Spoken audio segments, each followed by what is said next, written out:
4, sí. 4. Somos en total 8, 9 porque Carlos a la última hora decidió venir. No podía venir. A ver, las de la última de los vendrán ahí. José. Aquí.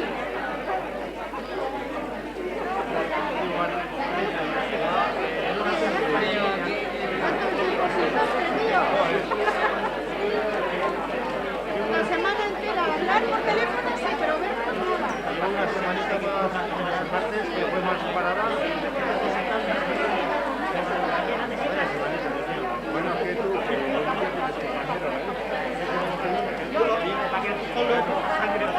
ayer estuve otra a la mañana con ella, digo, está el lunes aquí, y digo, vamos, espero que no tengas en la cooperativa, digo, pero no me digo, pues, pero haces un contrato para el lunes, porque es que ya está, me mete prisa ella, digo, no, no, si estoy esperando aquí, y ahora me dices que espera la ejecutiva.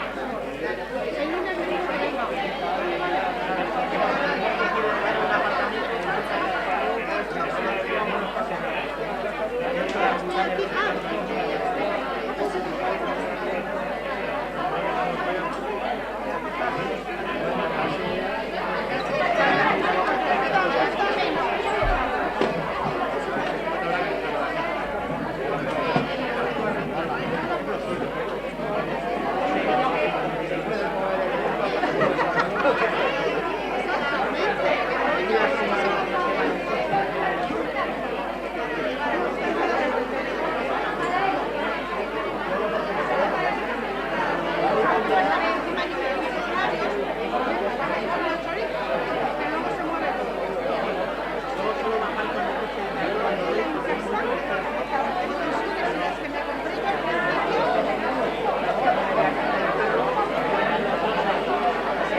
Compañeras, compañeros, vamos a irnos sentando, por favor, para poder comenzar.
Egunon, compañeras, compañeros, sentémonos por favor.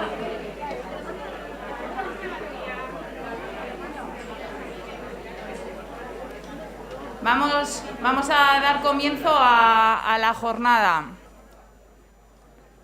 Bueno, egunon.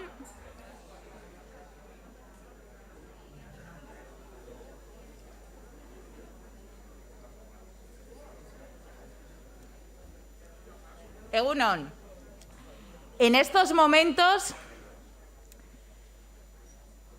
donde a todas tenemos encogidos nuestros corazones con las imágenes de Ucrania, debemos tener presentes las palabras de Virginia Woolf. No se puede encontrar la paz evitando la vida.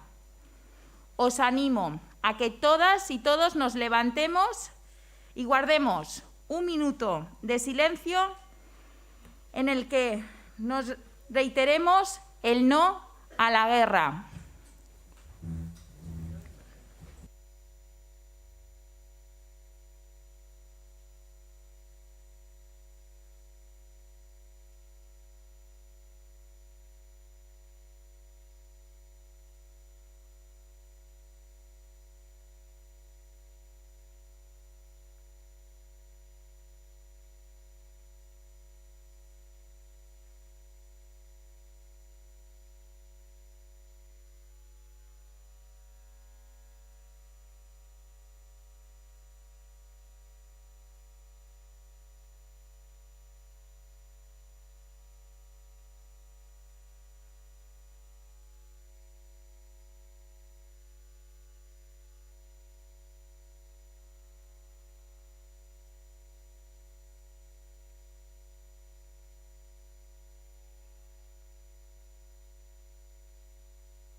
Markatu,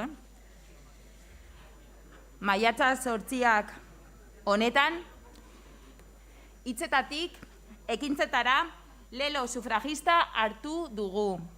Eta ekintzetara igaroko gara, berdintasunerako plan bat dugulako. Ezer baino lehen, streaming bidez jarraitzen ez duten pertsonak guztia agortu. Kaixo! Espero demagun martxoaren 8ko batzar bat egiten dugun azken aldia izatea. Este 8 de marzo tomamos el lema de las sufragistas, de las palabras a los hechos, y vamos a pasar a la acción, porque para la igualdad tenemos un plan, y es llevar el feminismo a los centros de trabajo. Antes de nada, saludar a todas aquellas personas que nos siguen por streaming. Esperamos que sea la última vez que tengamos que hacer estas conexiones para poder juntarnos todas y todos. Esperemos que el próximo el 8 de marzo del 2023 nos podamos sentir. Por lo menos en este nos podemos sentir más que en los anteriores. Hemos podido llegar a hacer la asamblea, que para nosotras es tan importante, ¿no? El sentirnos. Ayer tuvimos una buena noticia en nuestra comunidad autónoma vasca. Se aprobó la reforma de la Ley de Igualdad, que como sabéis fue pionera en el 2005 y en este 2023, después de muchos años, se ha conseguido reformar. Es una ley que tiene amplias mejoras y que incluye algunas materias que no estaban tratadas y mayores derechos para nosotras. Es verdad que, como en todas las cosas, han quedado cosas y hay cosas pues, que no nos gustan tanto y otras que nos dan miedo, pero tenemos una herramienta, una nueva herramienta que debemos usar, porque también hay parte de esa ley que nos acomete a nosotras, a las sindicalistas. Y agradecer que en ese proceso de la ley se ha contado también por algunas fuerzas políticas con lo que teníamos que decir nosotras, porque nosotras también somos importantes para construir las leyes que van a regirnos como ciudadanía. Bueno, y además, pues fuimos por primera vez al Parlamento, ¿no? Agradecer también a Ione, que ha sido un apoyo durante todas las enmiendas. Han sido 6 años para conseguir esta ley, en la que hemos estado leyendo y releyendo muchos textos, y creemos que ha habido algunas mejoras que hemos incorporado gracias al trabajo de las comisiones obreras. Bueno, todos los años, desde la Secretaría de Mujeres, se hace un informe de situación de las mujeres en la Comunidad Autónoma Vasca en el empleo. En estos informes debemos, desde la Secretaría de Mujeres, agradecerle a una persona todo el volcado de datos, que es a Goyo, así que agradecerle todo ese trabajo. Y bueno, voy a empezar, siempre hago la misma broma, así que ya no hace gracia, porque iba a empezar a leer las 58 hojas del informe, pero creo que ya soy bastante intensa como para leer las 58. Entonces, a partir de la semana que viene estará colgado en la web, y aquellas personas que queráis conocerlo podéis descargarlo. Además, tendrá un breve resumen que va en la línea de lo que os voy a contar para que dibujemos cómo estamos las mujeres en la Comunidad Vasca en el mercado de trabajo. Siempre cuando analizamos estos datos vamos a la tasa de actividad. La tasa de actividad de las mujeres vascas está en tasas de un 53,15%, ha aumentado esta tasa de actividad, pero sigue habiendo una gran brecha, ya que estamos hablando de que los hombres tienen una tasa de actividad de un 60,85%. Y hay un dato que puede ser, que esperemos que sea coyuntural, pero que tenemos que estar atentas. Y es que entre un colectivo de edad, entre los más jóvenes, entre los de menos de 25 años, normalmente la brecha decrece y en este caso aumenta, y es de 13 puntos. Tenemos que estar atentas en el colectivo de las compañeras más jóvenes, cómo evoluciona esto, y esperemos que sea un elemento coyuntural. Pero debemos recordar que la tasa de actividad marca el deseo de tener un empleo. Cuando empezaba a trabajar ya estaba cansada, pero eso era una ventaja y no un inconveniente. La rutina de la casa, los niños, las reuniones de padres, de alumnos, los disfraces de Navidad, de Carnaval, de fin de curso, las citas con los tutores, el calendario de vacunación, todo lo demás la agotaba, de tal manera que los días laborables no se le hacían tanto. Este es un fragmento de un libro que os recomiendo, como os recomiendo todas las obras de esta autora. Es el libro Besos al pan, y la autora es Almudena Grandes. Y en ella nos describe algo de lo que os quiero hablar. Y es que recordemos que no es el deseo de trabajar, sino de tener un empleo. Porque muchas mujeres que aparecen en las estadísticas como inactivas hacen un trabajo y sobre todo trabajan mucho y sobre todo cuidando al entorno más familiar. Sabemos que en los últimos datos de usos de horas del Eustat, que son ya bastante obsoletos porque son del 2018, pero estamos hablando que nosotras nos encargamos aproximadamente 1 hora más que nuestros compañeros en trabajos domésticos, y que ellos tienen 1 hora más de dedicación a tanto el empleo como su formación. Y si vamos al tipo, por ejemplo, de jornada, esto es, yo me siento como el día de la marmota, porque siempre vamos a los mismos datos. Y es que son estructurales, y cuando decimos esto es porque reiteramos una y otra vez, y es que es verdad que el tiempo parcial ha aumentado y ha aumentado entre los compañeros, pero en nuestro trabajo un 26% de los empleos de las mujeres es a tiempo parcial, y en cambio el de los hombres es un 7,6%. Tenemos que tener en cuenta que del trabajo parcial el 76% es ocupado por mujeres. Y si nos vamos a la temporalidad, hay un sector en el que nosotras somos mayoritarias, como es la administración pública, donde de 1 de cada 2 compañeras una es temporal. Para esto tenemos una herramienta que vamos a ver cómo da la estabilidad a nuestras compañeras, porque tenemos que tener en cuenta que de las 30.000 personas que trabajan en la administración, de las 47.000, perdonad, compañeras y compañeros que trabajan en la administración, 30.000 son mujeres. Y solo en el personal de la Ertzaintza es donde los hombres son mayoritarios. En el resto son las compañeras las que son mayoritarias y con una temporalidad, como os decía, de 1 de cada 2 puestos de trabajo. Este año, este 2021, en la industria se han perdido 2.000 puestos de trabajo de compañeros. Sin embargo, se han ganado 3.500 puestos de compañeras en la industria.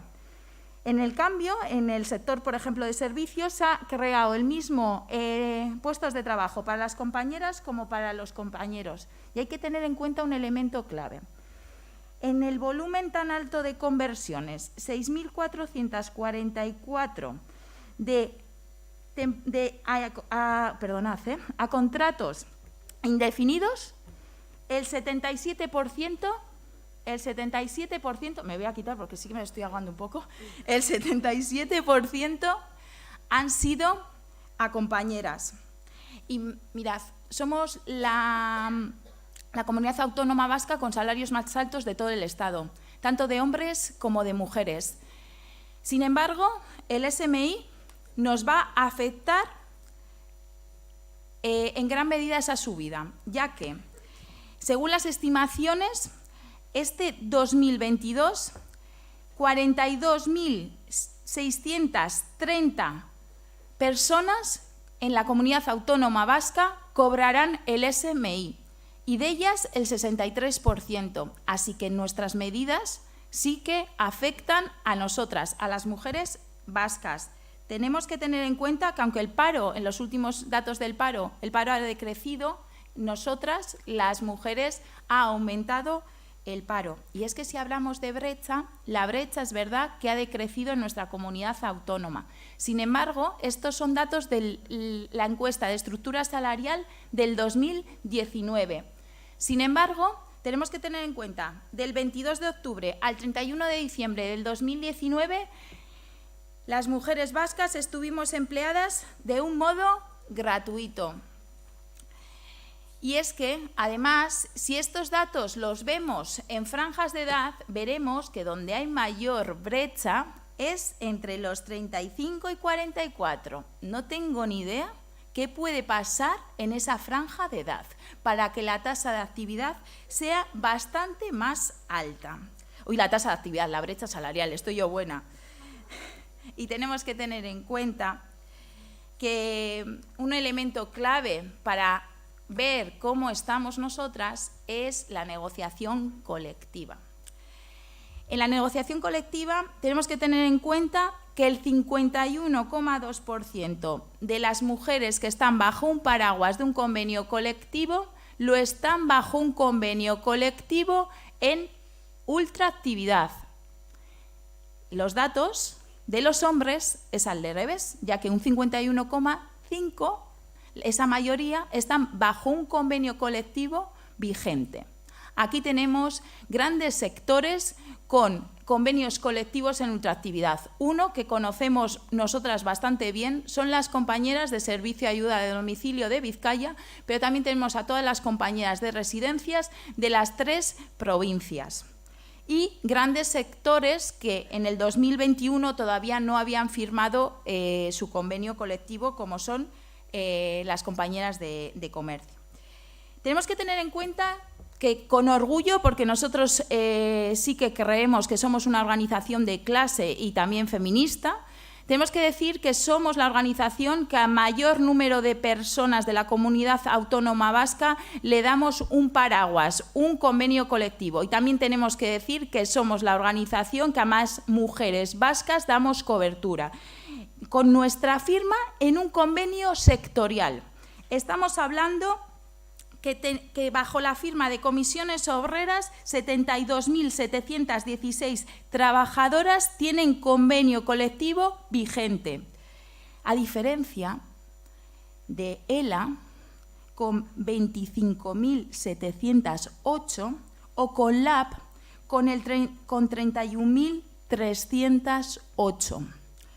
Los datos son bastante cuantiosos, y es que tenemos que tener en cuenta que con nuestra firma, del 100% de personas trabajadoras que damos cobertura, el 40% son mujeres. En cambio, en el caso del LAB es el 28,69%.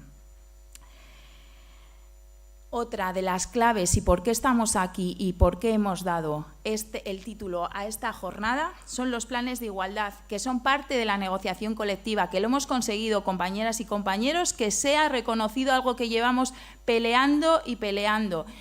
¿Y cómo está la situación? Bueno, yo ayer me estuve pegando con una periodista con los datos para clarificar, porque aquí tenemos muchas incertidumbres y pocas certezas, ¿no?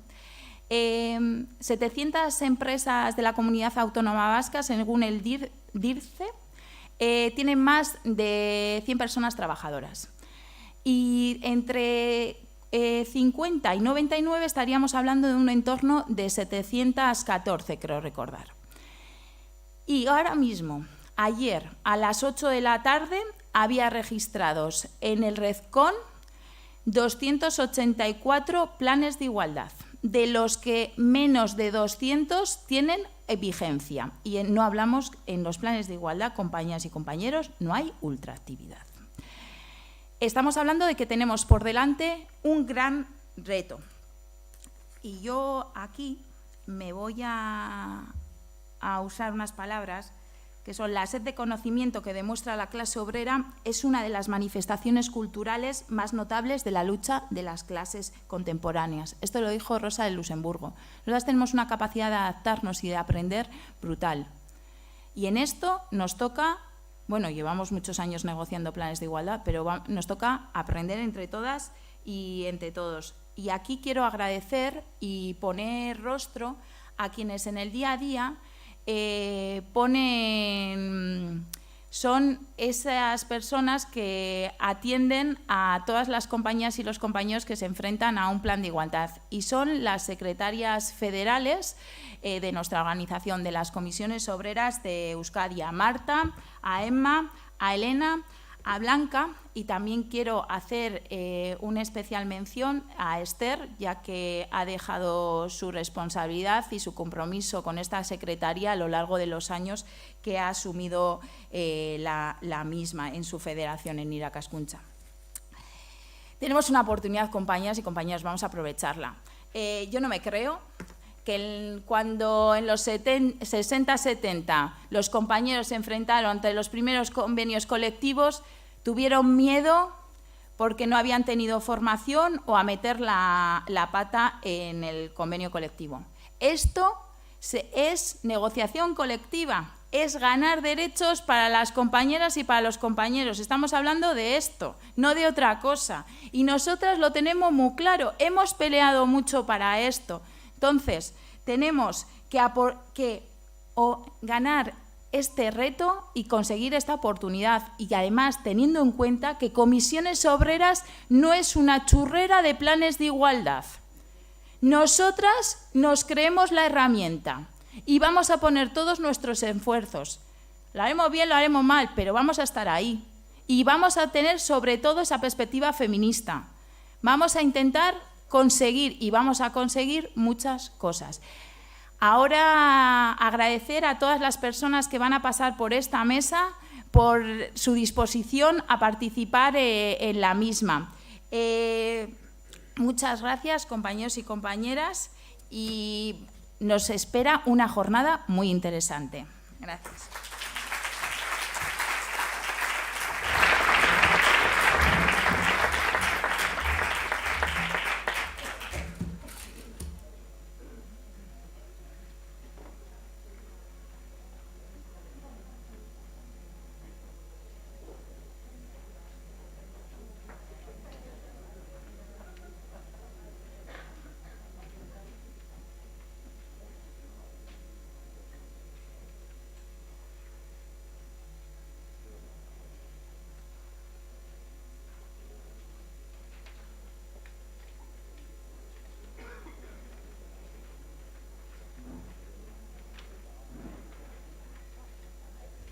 Egunon.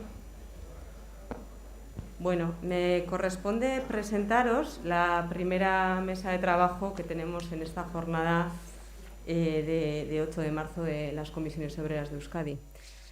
Como habéis visto en el programa, esta jornada se titula Otros trabajos y otros tiempos, nuevos y viejos retos para la negociación colectiva con perspectiva de género. La idea que barajamos en esta mesa redonda, me voy a quitar también la mascarilla porque es agobiante. Si puedo. La idea, os decía que la idea que barajamos para esta mesa redonda partía de la necesidad de volver a colocar el concepto trabajo, ese concepto que tanto nos atraviesa a las sindicalistas, pero ese concepto que también nos atraviesa desde el punto de vista feminista, en una era en la que su propia concepción es tan divergente. Nos hacía falta además, o queríamos también, traerlo para recolocarlo frente a los cuidados. Lo que en esta pandemia hemos reclamado de forma contundente, desde esa perspectiva feminista también, pero desde esa perspectiva también que hemos hecho nuestra desde el sindicalismo, que es poner las vidas en el centro. Entonces, estos dos conceptos de trabajo, concepto de vidas, de ponerlas en el centro, lo conjugábamos además aterrizándolo con el uso que hacemos del tiempo como concepto mercantil, pero también como ese concepto para el desarrollo de nuestras vidas. En este sentido, contamos con Pilar Carrasquer Otto. Pilar Carrasquer es profesora del Departamento de Sociología de la UAB, de la Universidad Autónoma de Barcelona. Es investigadora en el Centro de Estudios Sociológicos sobre la Vida Cotidiana y Trabajo y es la directora del Instituto de Estudios de Trabajo.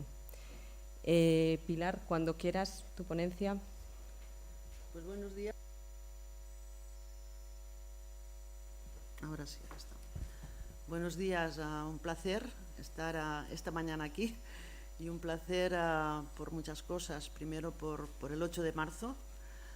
Segundo, por poderlo celebrar de esta manera. Tengo un poco de vértigo esta mañana aquí porque después de la pandemia yo creo que este es el primer acto así como multitudinario en términos presenciales al que puedo asistir. El lunes estábamos en una tesis en el departamento, éramos una veintena de personas, la primera que se hacía así y ya nos parecía lo más y esto es espectacular, ¿no? Lo que se ve esta mañana aquí, ¿no? Y tercero, también porque creo que repensar trabajos, tiempos y repensarlos en clave de planes de igualdad es fundamental. Veníamos esta mañana comentando con Estíbaliz cuando nos acercábamos aquí, ¿no? Llevamos pues, un montón de años ya con esta herramienta en la mano. Yo le decía cuando hablábamos por teléfono, para mí es la hermana pobre de la negociación colectiva y en cambio entiendo que es una herramienta clave, como lo son los convenios sectoriales, porque al final es la herramienta que nos permite aterrizar a nivel de empresa en todo aquello que estamos negociando en otros niveles, sean sectoriales o sean acuerdos de comunidad autónoma o sean acuerdos estatales. Por lo tanto, es ahí donde se cuece, ¿no?, cómo se concreta todo aquello que de alguna manera nos parece relevante para, en este caso, avanzar en términos de igualdad en el trabajo, si me permitir así, y en el empleo. Por lo tanto, muchas gracias. Muchas gracias también por la acogida ayer de Estíbaliz y de Ione, que me acompaña, y también por todas las gestiones. Ha estado amabilísima Josune organizando de alguna manera pues que yo pudiera estar aquí hoy. Empiezo, que nos vamos comiendo el tiempo, y os quería comentar algunas cosas, ¿no? Otros trabajos y otros tiempos. Nos ha costado pensar que efectivamente había trabajo más allá del empleo y que había tiempo más allá de la jornada laboral.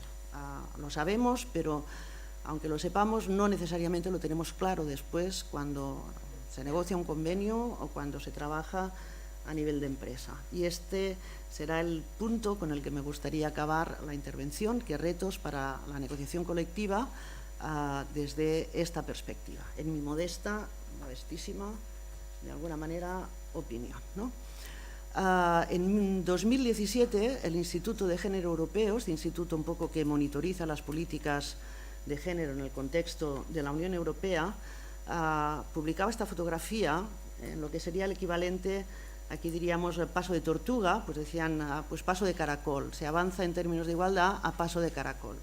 Lo malo del asunto es que en el último informe se recoge de nuevo la frase. Se va avanzando, pero se sigue avanzando a paso de caracol. Y especialmente en algunos aspectos, y veremos a lo largo de la intervención, hay uno en el que en realidad no estamos avanzando, sino que estamos retrocediendo, que es en el que tiene que ver con los usos justamente del tiempo. Antes se han planteado algunos datos aquí. Por lo tanto, me gustaría comentaros o plantearos, para que pudiéramos, si acaso, también discutir después, pues trabajos, tiempos, qué ocurre con la negociación colectiva, intentando dar respuesta, ¿no?, un poco a estas preguntas. ¿Qué explica las desigualdades entre hombres y mujeres en el empleo? ¿Qué ha cambiado y qué se mantiene? Porque es verdad que se han avanzado, pero hay cosas ahí que están pues todavía frenando. ¿Qué resistencias, por tanto, también se observan? ¿Qué retos para el futuro? A mi modo de ver, veremos si lo acierto o no. Y con qué herramientas contamos. Esto, para las que ya tenemos una edad, pues nos produce especial satisfacción pensar que a día de hoy pues disponemos de herramientas que quizás hace unas décadas efectivamente no teníamos. Este es un chiste que fue muy famoso hace un tiempo, en las primeras oleadas de políticas de igualdad, en la que, de alguna manera, pues como en lo de la Fontana de Trevi, ¿no? Y usted, ¿qué desea? Pues menos trabajo, menos tal, pum, pum, pum, te conviertes en hombre, de alguna manera, ¿no? Esta era una de las críticas fundamentales que desde el feminismo se hacía a esas primeras políticas de igualdad, que en realidad a lo que nos llevaban era a asemejarnos a, pero no a reconocer pues un poco lo que había detrás. Hasta el punto que justo antes de la pandemia, en uno de los trabajos de curso, damos una asignatura en la Autónoma, empezamos con Teresa Torres, ahora jubilada, trabajo doméstico y vida cotidiana. Una de las alumnas escribían en su trabajo de curso: en la próxima vida quiero ser hombre, de alguna manera, ¿no? Esta era un poco la sensación o el sentido. Vamos a por estos otros trabajos, ¿no? Ese otro trabajo, que está más allá del empleo, ha marcado profundamente cómo vemos y qué expectativas tenemos en torno al trabajo de las mujeres. Esa idea de que, comentaba antes Estíbaliz, ¿no? No todas las mujeres son población activa o forman parte de la población activa, pero es que entre las inactivas hay muchas que trabajan muchas horas también. Esa idea de que las mujeres no trabajan, de que no trabajan del mismo modo, de que cuando trabajan en el sentido de empleo es algo complementario a, bueno, pues todo eso que parece suena antiguo, ¿verdad? Pero todo eso, de alguna manera, explica hoy en día todavía el porqué de esa brecha, de ese acoso y de esa necesidad de corresponsabilidad, que eran un poco las siglas que teníais en la pantalla de alguna forma antes, ¿no? Hay otro elemento que forma parte de ese imaginario en torno a cómo nos ven y a cómo nos vemos nosotras mismas, que tiene que ver con esa idea de que las mujeres estamos naturalmente orientadas hacia el cuidado. Entonces, la penalización social también cuando no lo haces, pero la penalización social también cuando te ocupas de alguna forma de ello. Todo esto, al final, conforma una actividad laboral femenina presidida por ese tiempo parcial, que quiero añadir, sin embargo, que no es solo un tema de que las mujeres queramos, de que las mujeres tal, es una política empresarial clarísima que distingue entre fuerza de trabajo de una categoría y fuerza de trabajo de otra. Es la lectura de ese absentismo laboral femenino, que en muchas ocasiones pues se nos tilda, ¿no?, de malas trabajadoras, de poco comprometidas, de no sé cuantísimas cosas, porque en realidad tenemos también otro tipo de ocupaciones. La pandemia ha puesto esto de relieve mucho. Es una visión también neutra del conocimiento, de la técnica y de todo aquello que aplica en este campo a la actividad laboral. Veníamos comentando antes el tema de las STEAM, ¿no?, y de qué va a pasar de alguna forma con todo esto. Es esta visión un poco, esta cultura técnico-laboral neutra que nos saca de determinadas posiciones en el mercado laboral, y es también una manera de entender el empleo y la relación laboral aparentemente neutra, pero que de alguna manera, ¿cómo os diría yo?, soporta, cuando no genera, pues relaciones de género en las empresas no precisamente de la mejor manera, ¿no? Términos aquí de acoso, de todo tipo, ¿no? Es muy largo ahora, es muy largo poner todos los adjetivos de alguna forma que cuentan, ¿no? Buena parte de todo esto que ocurre tiene que ver con eso que hacemos las mujeres más allá del empleo. En una investigación que llevamos a cabo a finales no a finales, diría que en plena crisis, ahí es difícil, crisis anterior, no la crisis de la pandemia, coordinado por Carlos Prieto de la Complutense, estuvimos trabajando sobre cómo se percibía en ese momento de grandísimo desempleo, bueno, no os voy a explicar la crisis ahora, cómo se percibía el trabajo y el empleo en el Estado por parte de distintos colectivos, hombres, mujeres, generacionalmente también. Un parado de larga duración, joven, cuando decía, ¿qué es esto del trabajo doméstico? Decía, es eso que se define como una carga, ¿no? Es esa visión, además negativa, de eso que naturalmente hacemos las mujeres. Pero bueno, también nosotras tenemos que reflexionar, las mujeres me refiero, sobre eso, porque también cuando a nosotras contestamos qué es eso del trabajo doméstico, en realidad lo que estamos diciendo es algo que en cierto modo nos pertenece, algo que en cierto modo, de lo que en cierto modo nos sentimos responsables, algo que de lo que en cierto modo forma parte de nuestras competencias y por lo tanto si algo no va con respecto a eso, si algo no va con respecto a ese conflicto entre trabajos, de alguna forma es culpa nuestra, ¿no? Yo creo que esta es otra idea relevante a tener en cuenta, ¿no? Es ese trabajo que no siempre se ve como trabajo, lo veremos con el trabajo de cuidados, es más acusado todavía. Fijaros que en las estadísticas, incluso internacionales, no se le llama trabajo a esto, incluso aquellas que miden cuántas horas dedicamos a este asunto, son actividades domésticas, no sé qué, no sé cuántos y tal, pero trabajo no lo hace ni siquiera el Instituto de Género Europeo, que le pone ahí unos nombres de lo más raro, ¿no? También nosotras, que si es un trabajo o no es un trabajo, es una actividad, lo hacemos por gusto, lo hacemos por amor, lo hacemos... hay mucho que discutir aquí.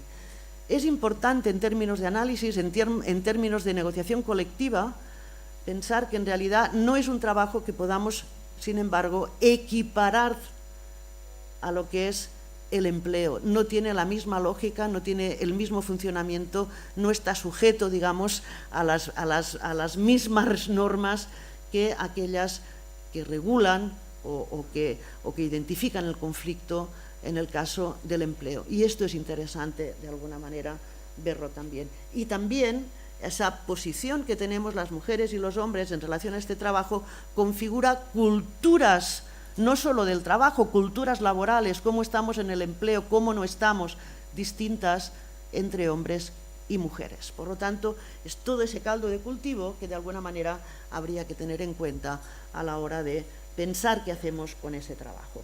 Ya si encima dejamos eso algo viejo, que en realidad hoy en día muchas mujeres tampoco quieren, ¿no?, que es el trabajo doméstico, y centramos la atención en el trabajo que hoy le llamamos de cuidados, en lo que antes llamábamos trabajo doméstico y familiar, pues hoy trabajo de alguna manera de cuidados. Aquí hay un par de cosas que creo que es relevante o importante destacar.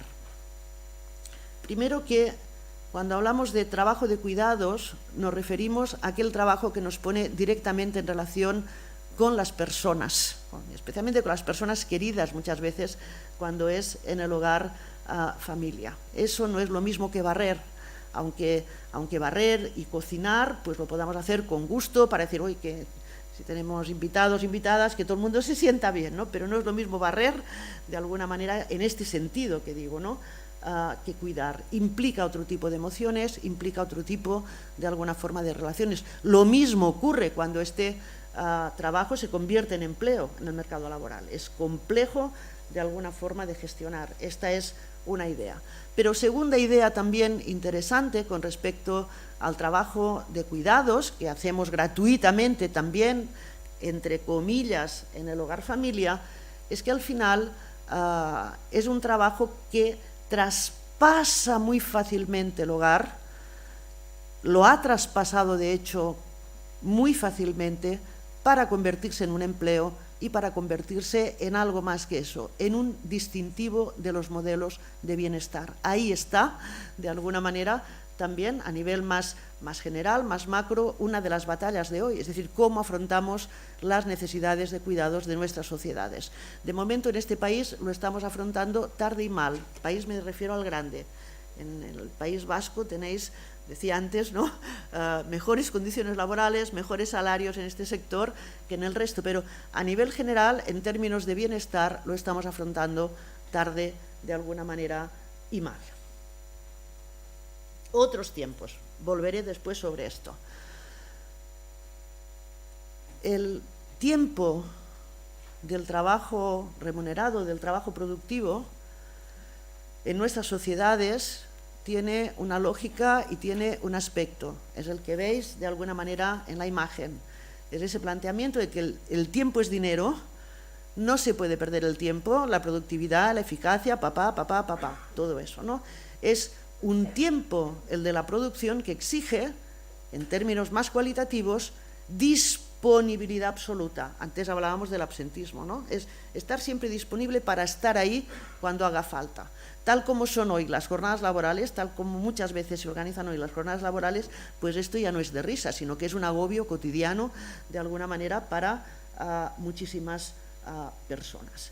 Ese es el tiempo, de alguna forma, de las mujeres y de las mujeres trabajadoras. Pues va a ser que no, porque el tiempo de las mujeres, y en particular el tiempo de las mujeres trabajadoras, es un tiempo que combina esa lógica mercantil, decía antes Ione, esa lógica mercantil del tiempo de trabajo con los requerimientos de los tiempos del trabajo doméstico y de cuidados, con los requerimientos del tiempo del trabajo de la reproducción, que son otros y no necesariamente son compatibles con ese, ni en el día a día, ni cotidianamente, ni a lo largo del ciclo de vida. Otra idea que me gustaría resaltar. Hay que, cuando pensamos en tiempo y en tiempo de trabajo, hay que trabajar en el día que ocurre, como organizamos hoy la jornada, pero hay que trabajar en qué vamos a necesitar, cómo vamos a poder organizar ese tiempo a lo largo del ciclo de vida, del curso de vida de las personas, porque no las necesidades productivas, las necesidades de cuidado van a ser distintas a lo largo del ciclo de vida. No es lo mismo, no hace falta que os lo explique, seguramente a la mayoría cuidar a niños o niñas pequeños, que cuidar personas mayores, que etcétera, ¿no? Por lo tanto, el tiempo de trabajo de las mujeres es un tiempo plural, es un tiempo que tiene distintos tipos de exigencia que vamos sobrellevando de alguna manera como podemos, unos más visibles que otros, unos más reconocidos de alguna forma que otros. ¿Cómo vivimos ese tiempo de alguna manera las mujeres? Pues lo vivimos mal. La única buena noticia a dar en este punto o en este aspecto, a mi modo de ver, es que hemos pasado, socialmente hablando, ¿no?, de una percepción de este conflicto entre tiempos productivos y reproductivos que se quedaba en el hogar, que se quedaba de alguna manera en silencio, a una lectura quizá no mayoritaria entre las propias mujeres, pero sí reconocida socialmente hablando, de que hay que actuar de otra manera, que no es un problema individual, que no es un problema de cómo cada cual de alguna forma sabe organizarse o no el tiempo. Esta sería de alguna manera la idea en positivo que podría comentar. En este sentido, aquí sí que voy a ir un poquito más despacio, porque en términos de negociación colectiva esta idea me parece fundamental. Y en realidad es una de esas que cuesta traspasar en términos de negociación colectiva y que cuesta traspasar en términos de alguna forma también de negociación colectiva en la empresa desde el punto de vista de los planes de igualdad. Y es que tiempo de trabajo es una cuestión de género, no estamos pensando de alguna forma en lo mismo, y que la lógica sindical, la tradición sindical al final el tiempo y salario han sido las claves de la negociación colectiva históricamente, ¿no? Y eso impone, digamos, una determinada huella, una determinada manera de hacer. Esa forma de hacer tradicional no nos es útil cuando pensamos en clave de ese tiempo plural que significa el tiempo productivo y el tiempo reproductivo. Hay que pensar de otro modo. El tiempo de trabajo para nosotras no es la jornada laboral, para ellos lo es cada vez menos, aunque no sea nada extendido. El tiempo de la producción no es el mismo, ni tiene la misma lógica que el tiempo del trabajo doméstico y familiar. Y el tiempo de trabajo para las mujeres, entendido en sentido clásico, no se acaba ahí. Es un tiempo no de no trabajo después, sino de más trabajo, de alguna forma después. ¿Cómo combinar estos distintos funcionamientos del tiempo de trabajo, esas distintas lógicas del tiempo de trabajo en perspectiva de género y en vistas a la igualdad? Para mí es uno de los grandes retos y una de los grandes problemas, ¿no?, de lo que hasta hoy podríamos decir por las políticas general de igualdad y de la propia negociación colectiva, si me permitís, ¿no? Algunas frases, después la presentación os la pueden hacer llegar, yo no me quiero extender en este sentido, ¿no? Pero la primera, para dar cuenta de esta interiorización de la disciplina temporal en el trabajador clásico típico que asumimos nosotras también, es eso que te viene dado, por la empresa y que exige pues poder dar de alguna forma respuesta a ello, ¿no? La percepción, esta fue genial, la percepción también y el reconocimiento en este sentido de ese otro tiempo de trabajo en el hogar familia y de cómo los propios trabajadores a veces se escaquean, ¿no? Dice, estaba en el trabajo, eso, el presentismo, ¿no?, que es tan típico en algunos sectores, tan tópico en ocasiones, que da tantos, entre comillas, puntos en términos de reconocimiento laboral y profesional y que manejan también pues algunos, ¿no? Se hacían en longis allí en el trabajo para llegar a casa y que estuviera ya de alguna manera pues todo a punto, ¿no? Pero también en un elemento, aquí todos son trabajadores los que están de alguna manera hablando, en un elemento, una visión más positiva, pues lo que sucede en la vida de hoy, es decir, ¿no?, que muchas veces la pareja adulta, del tipo que sea, trabajan ambos fuera de casa, tienen criaturas, se organizan en el ámbito doméstico, hacen sus estrategias, ¿no?, para poder afrontar ese reto. Y aquí, pues un trabajador que decía, suerte que yo tengo, normalmente es al revés, suerte que yo tengo un horario de alguna manera pues flexible, que esto permite que yo pueda ir a buscar a los críos y acompañarlos y a las crías de alguna manera al colegio. Las consecuencias de estos otros trabajos y otros tiempos son conocidas en el mercado laboral, no me extiendo, hemos tenido de alguna manera muchas cifras antes de empezar en el inicio de la sesión. Solo quiero llamar la atención sobre dos, sin extenderme, a que no han aparecido del mismo modo, ¿no? El tema de la segregación ocupacional, estamos allí donde no hay la misma recompensa, y el tema de la brecha de pensiones, que liga con lo que os comentaba antes del ciclo de vida. Esto tiene que ver también con las políticas trampa que hemos ido pues, un poco planteando. ¿Por qué estas desigualdades? A mí me emocionó esta pintura, se llama Retrato de familia, Dorothea Tanning. No creo que ella la pintara en el sentido en el que yo le voy a dar, pero un poco sí que ejemplifica muy bien este retrato de familia, lo que es la familia burguesa patriarcal que tan de cráneo nos ha llevado en términos, digamos, socioculturales desde el punto de vista de las relaciones de género. Este señor omnipresente, que es como el macro, de alguna manera patrón, ¿no? La esposa monísima ahí, bien puesta en un lado de la mesa, la asistenta minúscula que apenas se ve y la mascota que es casi mayor que la asistenta. Yo creo que eso refleja de alguna manera muy bien pues esta división sexual del trabajo que en términos, yendo un poquito más allá, entendemos en términos de esa relación, ¿no?, de esa especie de simbiosis, ¿no?, entre capitalismo y patriarcado, producción y reproducción, más otras dimensiones de desigualdad social que podamos añadir aquí y que son las que explican que haya trabajo más allá del empleo, que haya otros tiempos más allá, de alguna manera, del tiempo de trabajo habitual y que esté tan desigualmente repartido. Este sería, de alguna forma, el trasfondo. ¿Qué ha cambiado y qué se mantiene? Vamos a reírnos un poco.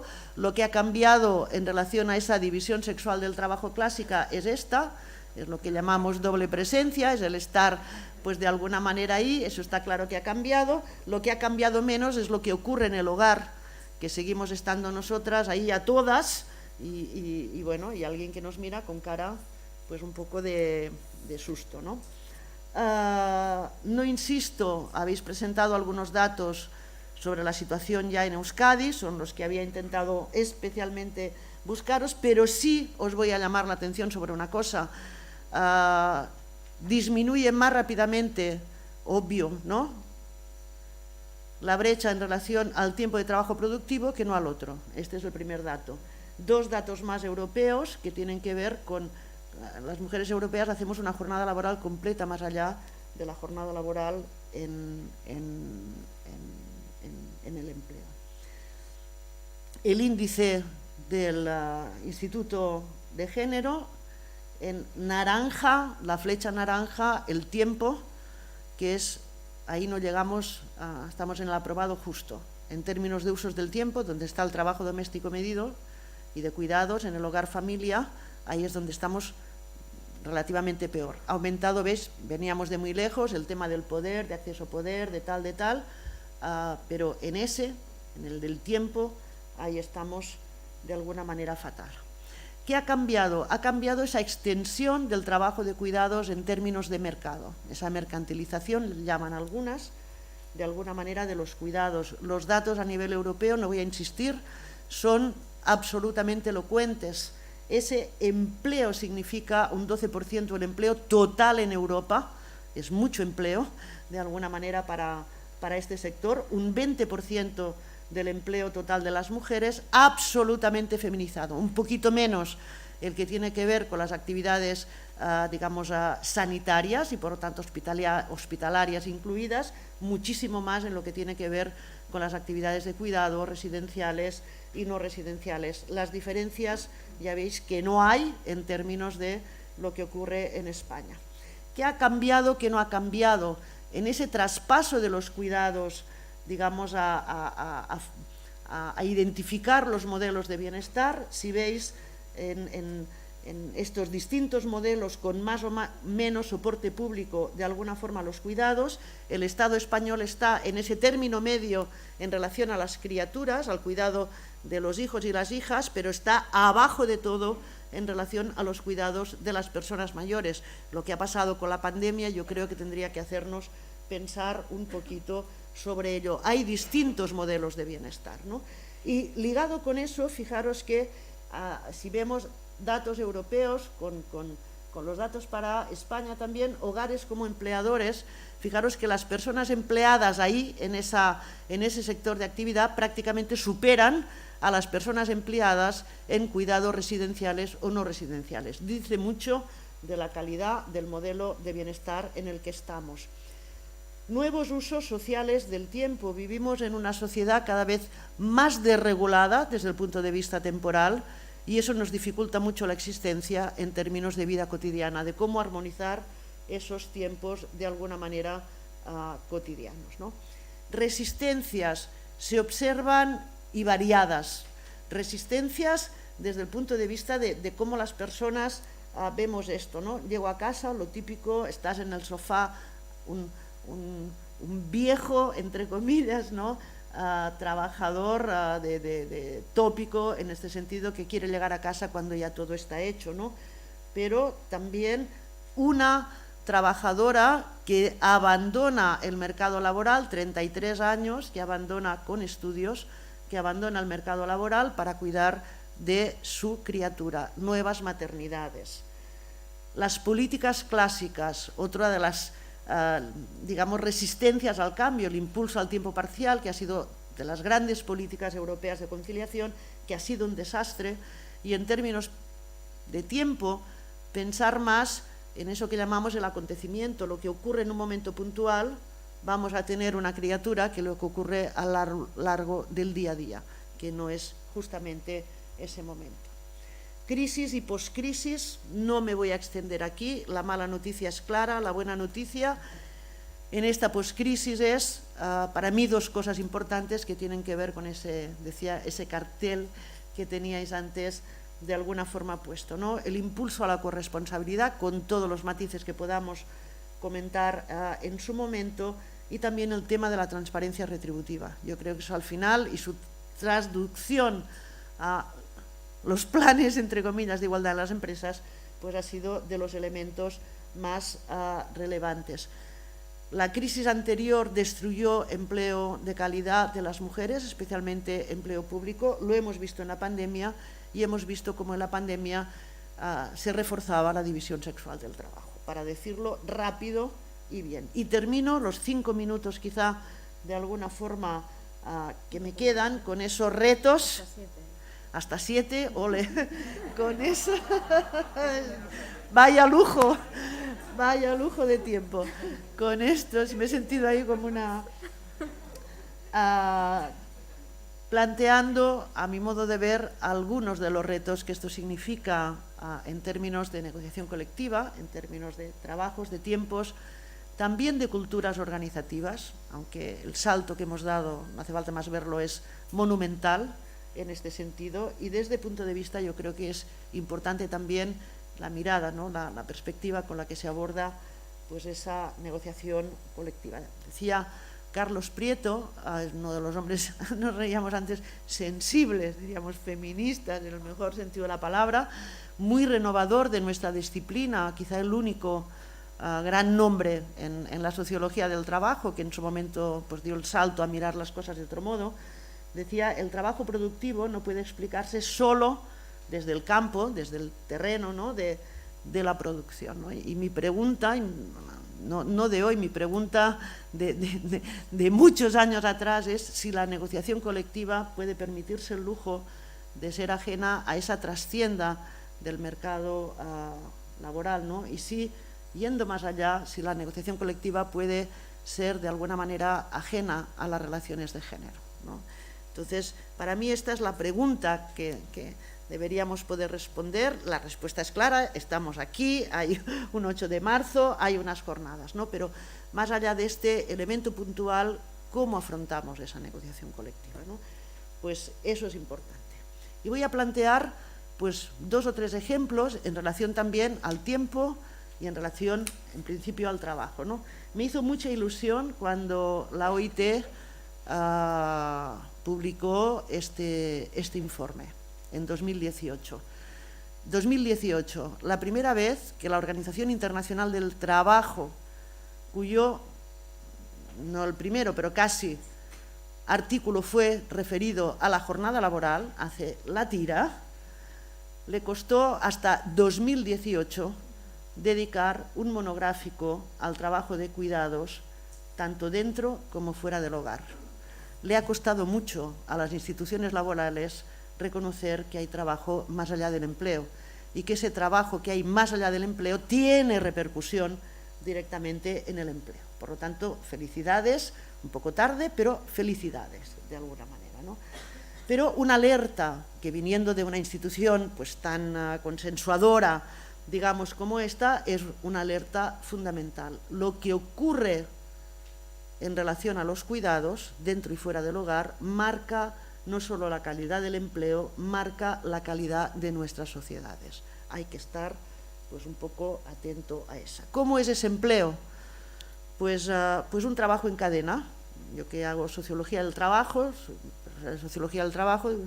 digo, no penséis en tiempos modernos, podéis pensar en lo que es hoy en día una residencia de cuidados de personas mayores. Esto son fragmentos de la tesis de Paloma Moré, que hizo una tesis extraordinaria comparando los modelos de cuidados en España y Francia, especialmente en las metrópolis estas estupendas, París y Madrid, ¿no? Cosmopolitas a tope, ¿no? Decía, esto que hacemos no es humano, es esta idea también de que va más allá del tiempo y de cómo aquí siempre tenemos menos tiempo, 20 minutos por persona en París, 12 minutos por persona, de alguna manera, en Madrid, en este caso, ¿no? Y es especialmente así en el ámbito residencial. Ese es un trabajo durísimo, el que hacen pues las trabajadoras en este sector. ¿Qué retos, por ejemplo, en este caso se plantean en términos de negociación colectiva, ¿no? Está claro, un reto de profesionalización. Aquí hay distintas gradaciones, incluso entre comunidades autónomas en el país. Un reto, igual lo digo, de revalorización de los salarios. Aquello que hacemos las mujeres naturalmente en casa, naturalmente no tiene valor en términos de mercado, por lo tanto, ahí está. El tema de la contratación a tiempo parcial, que esconde quizá una necesidad, entre comillas, real en el sector, ¿no? Que es de ajustar pues también las necesidades de dedicación a las necesidades de las personas que son atendidas, ¿no? Pero cómo armonizar eso, hay que buscar fórmulas mejores que no pasen por el tiempo parcial y la distribución irregular de la jornada en este caso, ¿no? La valoración de las competencias, este es un tema crucial para el tema de la brecha salarial, eso tan conocido también, en el mismo tal, en el trabajo de igual valor, pues no hay, a la que te pones a rascar en la definición de categorías, niveles, puestos, pues te das cuenta de que ahí lo del igual valor brilla también de alguna manera por su ausencia, y sobre todo en este sector también, como en otros, son sectores de relación persona a persona, pues todo el tema no solo de riesgos en términos de qué estás manejando, ¿no? Riesgos biológicos, riesgos también psicosociales, riesgos de acoso, riesgos de malas condiciones laborales. Para mí esos son los retos. Seguramente no todo en el plan de igualdad, pero seguramente también, especialmente en las grandes empresas que cubren, digamos, una buena parte del servicio asistencial, podría ser uno. ¿Nos sirve en términos de tiempo esta imagen clásica del 19-8-8-8? No, ¿verdad? Pues a ver cómo de alguna manera afrontamos esto, no solo cuantitativamente hablando, cualitativamente hablando, porque ese 8-8-8 va acompañado también de una cierta idea en el marco de estas sociedades, ¿no? De disponibilidad, etcétera. Vamos a ver cómo vamos pensando. Los tercer y cuarto acuerdos marco de la negociación colectiva, conocéis bien, intentaron afrontar este asunto diciendo, bueno, vamos a intentar combinar, ¿no? Las exigencias de flexibilidad por parte de las empresas con atender también la posible necesidad de flexibilidad de las personas en términos de conciliación. Yo creo que hay que darle una vuelta más, especialmente a esos falsos amigos que se nos generan siempre en términos de tiempo. Es la panacea, obviamente no, del tiempo parcial. Confundimos tiempo parcial con reducción de la jornada laboral. No son para nada, de alguna forma, lo mismo. La factura que nos está costando el tema de los permisos y las excedencias para las mujeres en términos de brecha de pensiones, habrá que pensar en otras maneras de abordar eso, y habrá que pensar también en cómo abordar algo que nos parecía estupendo a todas, que era esa flexibilidad, digamos, a la carta, que parece que a lo mejor no lo es tanto. Es decir, que parece que quizá cuanto más flexibilidad, pues más nos liamos y más nos autoexplotamos, ¿no? Como comentábamos ayer. Habrá que darle una vuelta. Lo que está claro es que teletrabajen ellos. Esta es una publicación. Creo que esta es una de las claves, que teletrabajen ellos, por favor. Es un título en broma de dos colegas del grupo de investigación, quizás conocéis, Sara Moreno ha estado por aquí, Vicent Borràs también. Es uno de los múltiples estudios aparecidos durante la pandemia, y por lo tanto, con estas ideas, yo creo que los retos están en cómo regulamos ese tiempo de trabajo que va más allá de la jornada laboral, cómo combinamos esa rigidez y la flexibilidad en el marco también de sociedades un poco en las que también la actividad laboral remunerada se transforma, ¿no? En términos de cuáles son hoy pues las actividades que son de alguna manera pues están más extendidas en nuestras sociedades. Lanzo la pregunta, no la contesto. ¿Sirven, digamos, nos sirve en este sentido ese modelo de jornada laboral de 4 horas que se ha lanzado como de 4 días, que se ha lanzado como propuesta? Démosle una vuelta al asunto. Y acabo con esta idea también que me parece importante, ¿no? Estamos en una organización sindical muy relevante, muy importante en términos de relaciones laborales, no solo aquí, en el conjunto del Estado, y quisiera acabar con esta idea, de culturas, digamos, organizativas sexuadas. Uno de los últimos trabajos, de las últimas investigaciones sobre brecha, pero en realidad no era sobre brecha en el sentido de contamos la brecha habida y por haber, pero nuestra intención iba más en el sentido de por dónde se nos escapa aquello que logramos a veces en el acuerdo colectivo incluso, ¿no? Por dónde después en la práctica se nos escapa aquello que incluso hemos acordado. Tiene que ver con estas culturas organizativas sexuadas, no solo por parte de las organizaciones sindicales, obviamente por parte de las empresas, está claro, por determinadas dinámicas que tienen que ver desde la evaluación de alguna manera de puestos, desde los procesos de contratación, desde cómo se organizan los sistemas de remuneración y cómo se define la organización del tiempo de trabajo. En los entresijos a nivel de empresa, ahí se nos diluyen incluso acuerdos importantes alcanzados en la negociación colectiva, por ejemplo, a nivel de sector. En este sentido, me parece absolutamente importante el tema de los planes de igualdad, no para sustituir nada, sino justamente como herramienta que nos permite una visión más holística, más global de todas esas dimensiones que acaban, de todos esos factores que acaban confluyendo ahí en una situación determinada desde el punto de vista de la desigualdad de género, y en ese sentido también que nos permiten en ese terreno complicado, pero ir avanzando de una manera también pues más coordinada, ir monitorizando lo que sucede, si aquella medida adoptada pues tiene sus resultados de alguna manera o no los tiene, o que hay que cambiar. Creo que es un instrumento en este sentido, más allá de otros, la voz, decía antes Estíbaliz, algo que me parece muy relevante, os decía, para las personas que tenemos una cierta edad, la legitimidad para actuar, eso yo creo que es importante también. Y aparte de lo que nos pueda ayudar, nos pueda echar una mano la normativa, somos un país, yo creo, que confía demasiado en la normativa, a pesar de que obviamente es necesaria. Quizá habría que tener digamos, una visión más proactiva del asunto, ¿no? Estamos bueno, pues ahí lo dejo. Obviamente la negociación colectiva y obviamente también los planes de igualdad. A ver si con eso levantamos no las alfombras, las cortinas, vemos el muro que hay detrás y le damos la vuelta. Muchas gracias.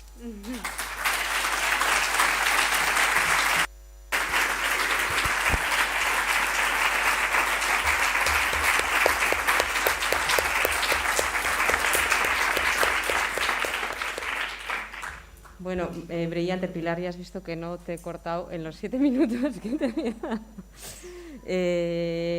Muchas gracias por tu exposición, ha sido un verdadero aprendizaje, nos ha hecho un diagnóstico, nos ha lanzado retos y cuestiones. El problema que tenemos es que ahora mismo están ya los compañeros de comunicación aquí y necesitamos parar para hacer el descanso. Con lo cual los animo a que a la vuelta del descanso, a las 11:25, por favor, estar aquí. Vamos a darle la palabra a Pilar para las cuestiones que en este café, todos estos retos que os ha lanzado Pilar, os apuntéis preguntas para poder trasladárselas a la vuelta del café. 11:25, por favor. Es que ricasco.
Continuamos ocupando asientos, por favor, gracias.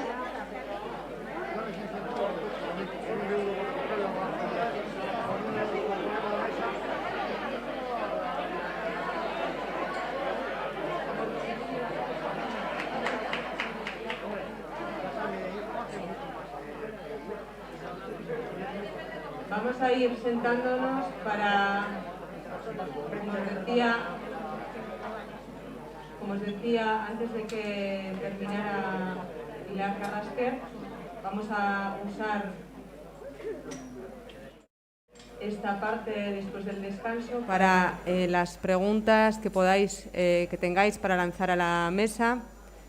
Tenemos un micrófono, os animamos a tomar la palabra. ¿Hay alguna pregunta, algún planteamiento?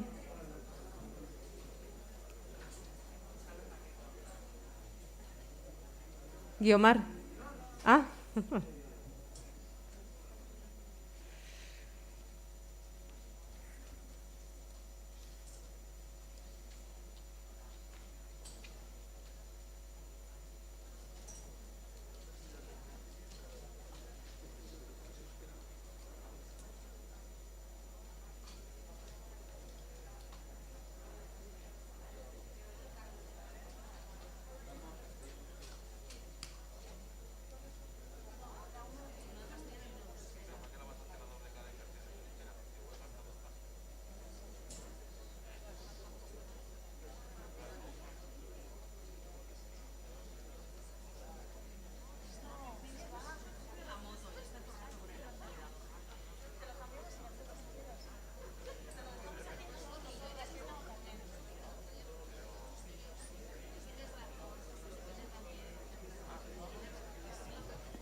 Última oportunidad. Vamos a... Silencio, por favor. Gracias, empezamos ya. Como os decía, ¿hay alguna pregunta, algún planteamiento que queréis hacer? Bien, como parece que no, voy a darle la palabra a Pilar para cerrar definitivamente esta mesa. Pues gracias, Ione. Gracias a todo el mundo. Quizá he lanzado varias preguntas, quizá lanzar un mensaje en este sentido, ¿no? A mi modo de ver, en términos de negociación colectiva, se nos abren como dos caminos que no son nuevos, pero que hoy en día tenemos quizá otro tipo de instrumentos para poder abordarlos a todos los niveles, desde la empresa hasta el nivel incluso supraestatal, pero que para mí son particularmente idóneos, ¿no?, a la hora de abordarlos a nivel de empresa y, por lo tanto, a nivel de planes de igualdad, que es un poco el lema de la jornada, ¿no? Por un lado sería todo lo que tiene que ver con la brecha salarial, porque al final la brecha resume pues, o expresa, ¿no?, muchas otras desigualdades, sean en términos de reconocimiento de puestos de trabajo, sea en términos de tiempo de trabajos. Por lo tanto, ese es un camino, tal como está ya planteado, ¿no?, en la transposición de la directiva europea y en la obligatoriedad de afrontar este asunto en las empresas, que me parece extraordinariamente relevante y que creo que puede ser fructífero. Y hay otro camino, que tampoco no es nuevo, está claro, pero que a mi modo de ver debería cobrar, en cierto modo también, mayor relevancia, que es todo lo que tiene que ver con los riesgos psicosociales, ¿no? Estamos hoy en un mundo laboral en el que un poco nos polarizamos, ¿no?, entre ocupaciones que casi trabajan máquinas con máquinas, ¿no?, y ocupaciones en las que difícilmente las personas son sustituibles por máquinas y trabajas persona a persona. Y esto pues abre todo otro mundo en relación a cómo gestionamos esas relaciones, entre comillas, interpersonales, ¿no?, ya sea con los propios compañeros y compañeras de trabajo, ya sea también con, hablábamos antes de cuidados, con las personas a las que estamos atendiendo o a las que estamos de alguna forma cuidando. A medida que investigamos, a medida que analizamos lo que ocurre en todos estos sectores que tienen que ver con el cuidado de las personas en un sentido amplio, no solo de dependencia, nos damos más cuenta de los riesgos, de alguna manera, que asumimos en este cuidado como trabajadoras o como trabajadores, ¿no? Entonces, me parece que son como dos campos muy transversales que resumen cada uno de ellos, pues un poco problemáticas, interrogantes, situaciones de desigualdad, de malestar en el trabajo, en el empleo, en la ocupación, que son muy, no fácilmente abordables, pero sí muy idóneamente abordables a nivel de empresas, sin que obste esto para regulaciones a otros niveles, y a los que, en términos tanto de negociación colectiva, en cierto modo, lo del salario, con lo que he comentado, pero no tanto en términos de riesgo, como a nivel particularmente de planes de igualdad, a mí me parecen territorios que pueden ser muy interesantes. No entro en el detalle, tendremos ocasión quizá en otro momento de profundizar en ello, ¿no? en cómo abordar el tema de la reordenación de la jornada laboral, cómo abordar de alguna forma el otro gran tema para mí, que es el tema del reconocimiento de la tarea que se hace. Tiene que ver con algo tan tópico como son grupos profesionales. En algunos sectores se ha hecho enorme esfuerzo, no sé si hay aquí personas de este sector, por ejemplo en el sector químico, es un sector que ha sido sensible, entre comillas muchas, ¿no?, a un planteamiento de la ordenación de puestos, niveles, grupos, categorías, sensible a la dimensión de género, pero muchas veces, a tenor de lo que hemos podido estudiar, en realidad eso después no se traduce en la empresa en una práctica acorde con esto, ¿no? Pero este sector, que es uno de los que a mi modo de ver mejor ha trabajado, digamos, a esta cuestión, y Comisiones ha sido pionera en esa tarea, tiene poco que ver con lo que ocurre de alguna forma en otros sectores, donde ha habido menos trabajo, menos cuestionamiento de lo que significa hacer determinada tarea en términos de dedicación, de reconocimiento, de profesionalización, comentaba antes. Muchos retos, mucha tarea para todo el mundo, para el futuro inmediato. Gracias.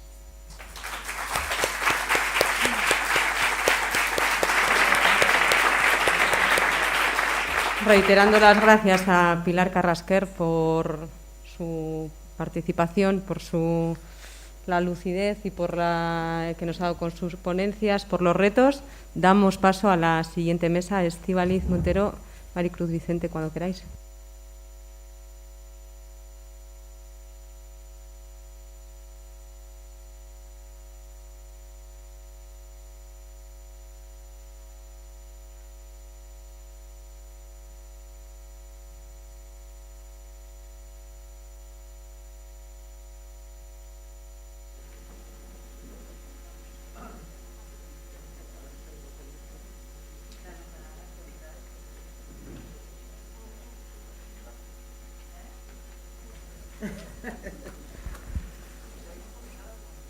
Sí.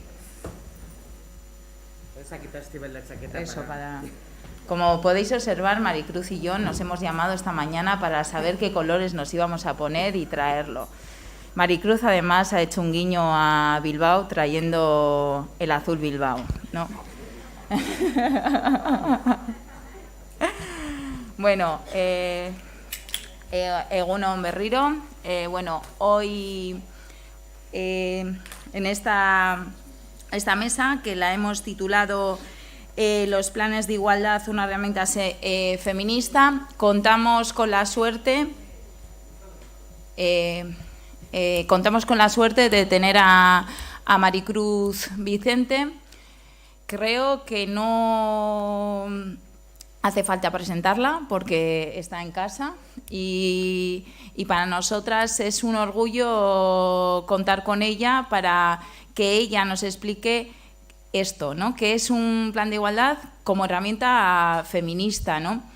Y sobre todo es un orgullo tenerla aquí porque esto no viene de la nada. No tenemos ahora mismo esta herramienta porque nos la haya regalado nadie. tenemos esta herramienta porque fundamentalmente muchas mujeres de comisiones obreras han trabajado para que esta herramienta, y digo fundamentalmente porque han sido mujeres, pero también compañeros de comisiones obreras, pero sobre todo hemos sido nosotras, las comisiones obreras, quien ha conseguido que esta herramienta se considere como una herramienta de negociación colectiva. Y ejemplo de ello es Maricruz Vicente.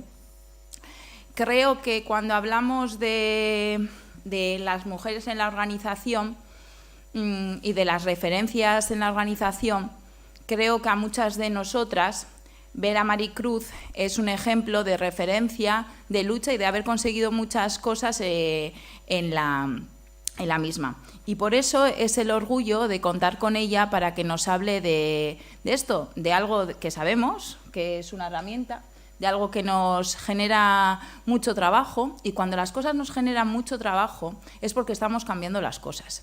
Si no nos generan trabajo, si un plan de igualdad no nos genera trabajo, es que lo estamos haciendo mal. Es así. Es como una negociación colectiva de cualquier tipo de elemento, quiero decir, de un convenio colectivo sectorial o un convenio de empresa. Si llegamos a la mesa y lo que planteamos en nuestra tabla reivindicativa nos dicen que sí, algo hemos hecho mal. Porque si alguno o alguna os ha pasado eso en alguna mesa, reflexionar. Pues esto va de lo mismo. Es que muchas veces el primer problema de un plan de igualdad es el primer paso, que es el diagnóstico. Pero yo creo que eso es lo que tenemos que poner en valor, en que es una herramienta, y es con lo que contamos aquí con Maricruz para entender que además es parte de nuestra acción sindical y de nuestra negociación colectiva, y que la hemos conseguido. Y que no solo hemos conseguido los planes de igualdad, sino que a través del diálogo social y a través de que en mesas del diálogo social se sienten compañeras, y no cualquier compañera, sino Maricruz, hemos conseguido que haya mucha transversalidad en todas aquellas medidas que hemos logrado. Sin más, Maricruz, voy a ser vigilante con el tiempo. Vale. Qué fama tengo, por Dios, con esto del tiempo. Y qué complicado me resulta. Pero bueno, creo que me voy a ajustar perfectamente al tiempo. Bueno, buenos días, compañeras y compañeros. Lo primero que quiero hacer es agradecer a Estíbaliz y a las comisiones obreras de Euskadi esta invitación, y deciros también que estoy encantada de poder estar y de compartir con todas vosotras, con todos vosotros, este encuentro con motivo de una fecha tan especial para esta organización como es el 8 de marzo. Me toca hablar de los planes de igualdad y relacionados con la negociación colectiva, pero antes de entrar en esta materia, me parece oportuno plantear un par de cosas, o igual tres, que me parecen de interés. Como bien sabéis, en octubre del año pasado celebrábamos nuestro 12º Congreso Confederal, donde este sindicato marcó las líneas estratégicas de actuación para los próximos 4 años. Entre las cuestiones aprobadas, que fueron muchas y muy importantes, se encuentra lo referente al desarrollo de las medidas y de los planes de igualdad en las empresas y la importancia del control del registro salarial como medida necesaria para avanzar en la igualdad retributiva real entre mujeres y hombres, y como pieza clave para el desarrollo de los planes de igualdad. La importancia que tienen estas dos herramientas para conseguir uno de los derechos humanos fundamentales por el que este sindicato viene trabajando desde sus orígenes, que es la igualdad real y efectiva entre mujeres y hombres en todos los ámbitos de la sociedad. Por lo tanto, el desarrollo de las políticas y de los planes de igualdad forman parte de nuestra identidad y forman parte de la política estratégica de este sindicato. Otro hecho de gran trascendencia del 12º Congreso fue dar un paso más en nuestra lucha por la igualdad de género y pasar a definirnos en nuestros principios estatutarios como un sindicato feminista. Y esto aseguro que en ningún momento para esta organización se puede interpretar como un gesto, por importante que sean los gestos, que a veces son muy importantes. Pero para este sindicato esto lejos está de ser un gesto. Esto es un compromiso de llevar el feminismo a las empresas, a los centros de trabajo, y una de las herramientas importantísimas que tenemos es, sin duda, el desarrollo de las medidas de igualdad y de los planes de igualdad en las empresas. Las políticas de igualdad, como decía, son una seña de identidad de este sindicato. Nos ha costado mucho abrir camino en las empresas a través de la negociación colectiva. No ha sido un camino fácil, pero hemos llegado hasta aquí y tenemos por delante un reto muy importante que, igual que hemos avanzado hasta aquí, tenemos que continuar y seguir cumpliendo metas y seguir cumpliendo objetivos. Y todas y todos sabemos que esto no es un camino fácil. Conseguir la igualdad no es un camino fácil, pero cual no significa que no tengamos que ponernos a ello. Además, creo que tenemos que reconocer que ahora contamos con herramientas más útiles que nos facilitan el andar ese camino hacia la igualdad real en los centros de trabajo.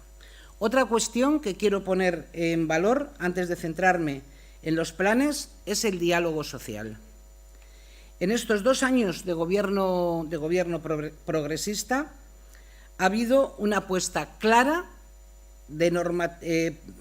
por desarrollar la normativa laboral a través de la negociación y a través del acuerdo. Y creo que esto no había pasado nunca en nuestro país. Por lo tanto, nosotros, este sindicato, que hemos venido siempre reivindicando el papel del diálogo social, no hemos encontrado con gobiernos anteriores esta disposición a tratar todo lo que tiene que ver con la normativa laboral a través del diálogo social. Y creo que los resultados han sido manifiestos. Hemos abordado una crisis pandémica, una crisis que nunca se había conocido una situación, mejor dicho, que nunca se había conocido en nuestro país, y la hemos abordado en todo momento desde el diálogo, desde la negociación y desde el acuerdo. Y eso nos ha permitido salir de esta crisis pandémica de una situación radicalmente diferente a la que salimos a cómo salimos de la crisis del año 2000, de la crisis financiera del año 2008, con una recuperación económica rápida y, sobre todo, con una recuperación muy importante en materia de empleo. En estos momentos hay cerca de 900.000 empleos más que los que había al inicio de la crisis pandémica. Y que, entre tanto, los trabajadores y las trabajadoras han tenido unas medidas de protección importantes. Por lo tanto, en estos 2 años hemos avanzado en la modificación de la normativa laboral a favor de los trabajadores y de las trabajadoras de una forma y de una manera que no se había hecho nunca en nuestro país. Por lo tanto, es importante saber que no da igual quién gobierne el país y que todos los partidos políticos efectivamente no son iguales.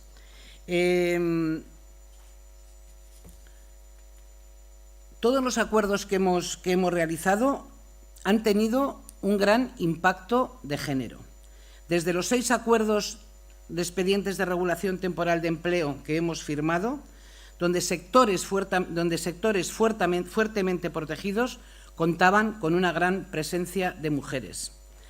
Desde ese acuerdo, desde esos 6 acuerdos, hasta el de la reforma laboral, que no me voy a referir a ella porque efectivamente sé que ya se ha tratado ampliamente en el conjunto de la organización, también en Euskadi, pero todos los acuerdos han tenido un importante impacto de género, porque en todos los acuerdos nos hemos empeñado en que sea así, que los problemas de la igualdad, que los temas de la transversalidad estuvieran perfectamente reflejados.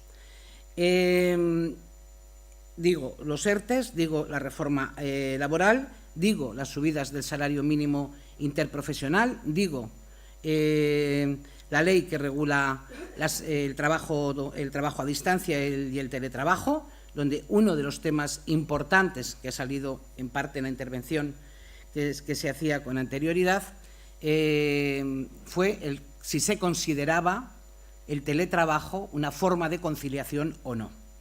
Y esa fue una pelea importante en el debate de esta ley desde el punto de vista de género. Y los sindicatos teníamos claro que eso no podía figurar como una medida de conciliación, porque las personas que teletrabajan tienen sus derechos también a las medidas de conciliación y, por lo tanto, no podemos entender que el teletrabajo se pueda asumir.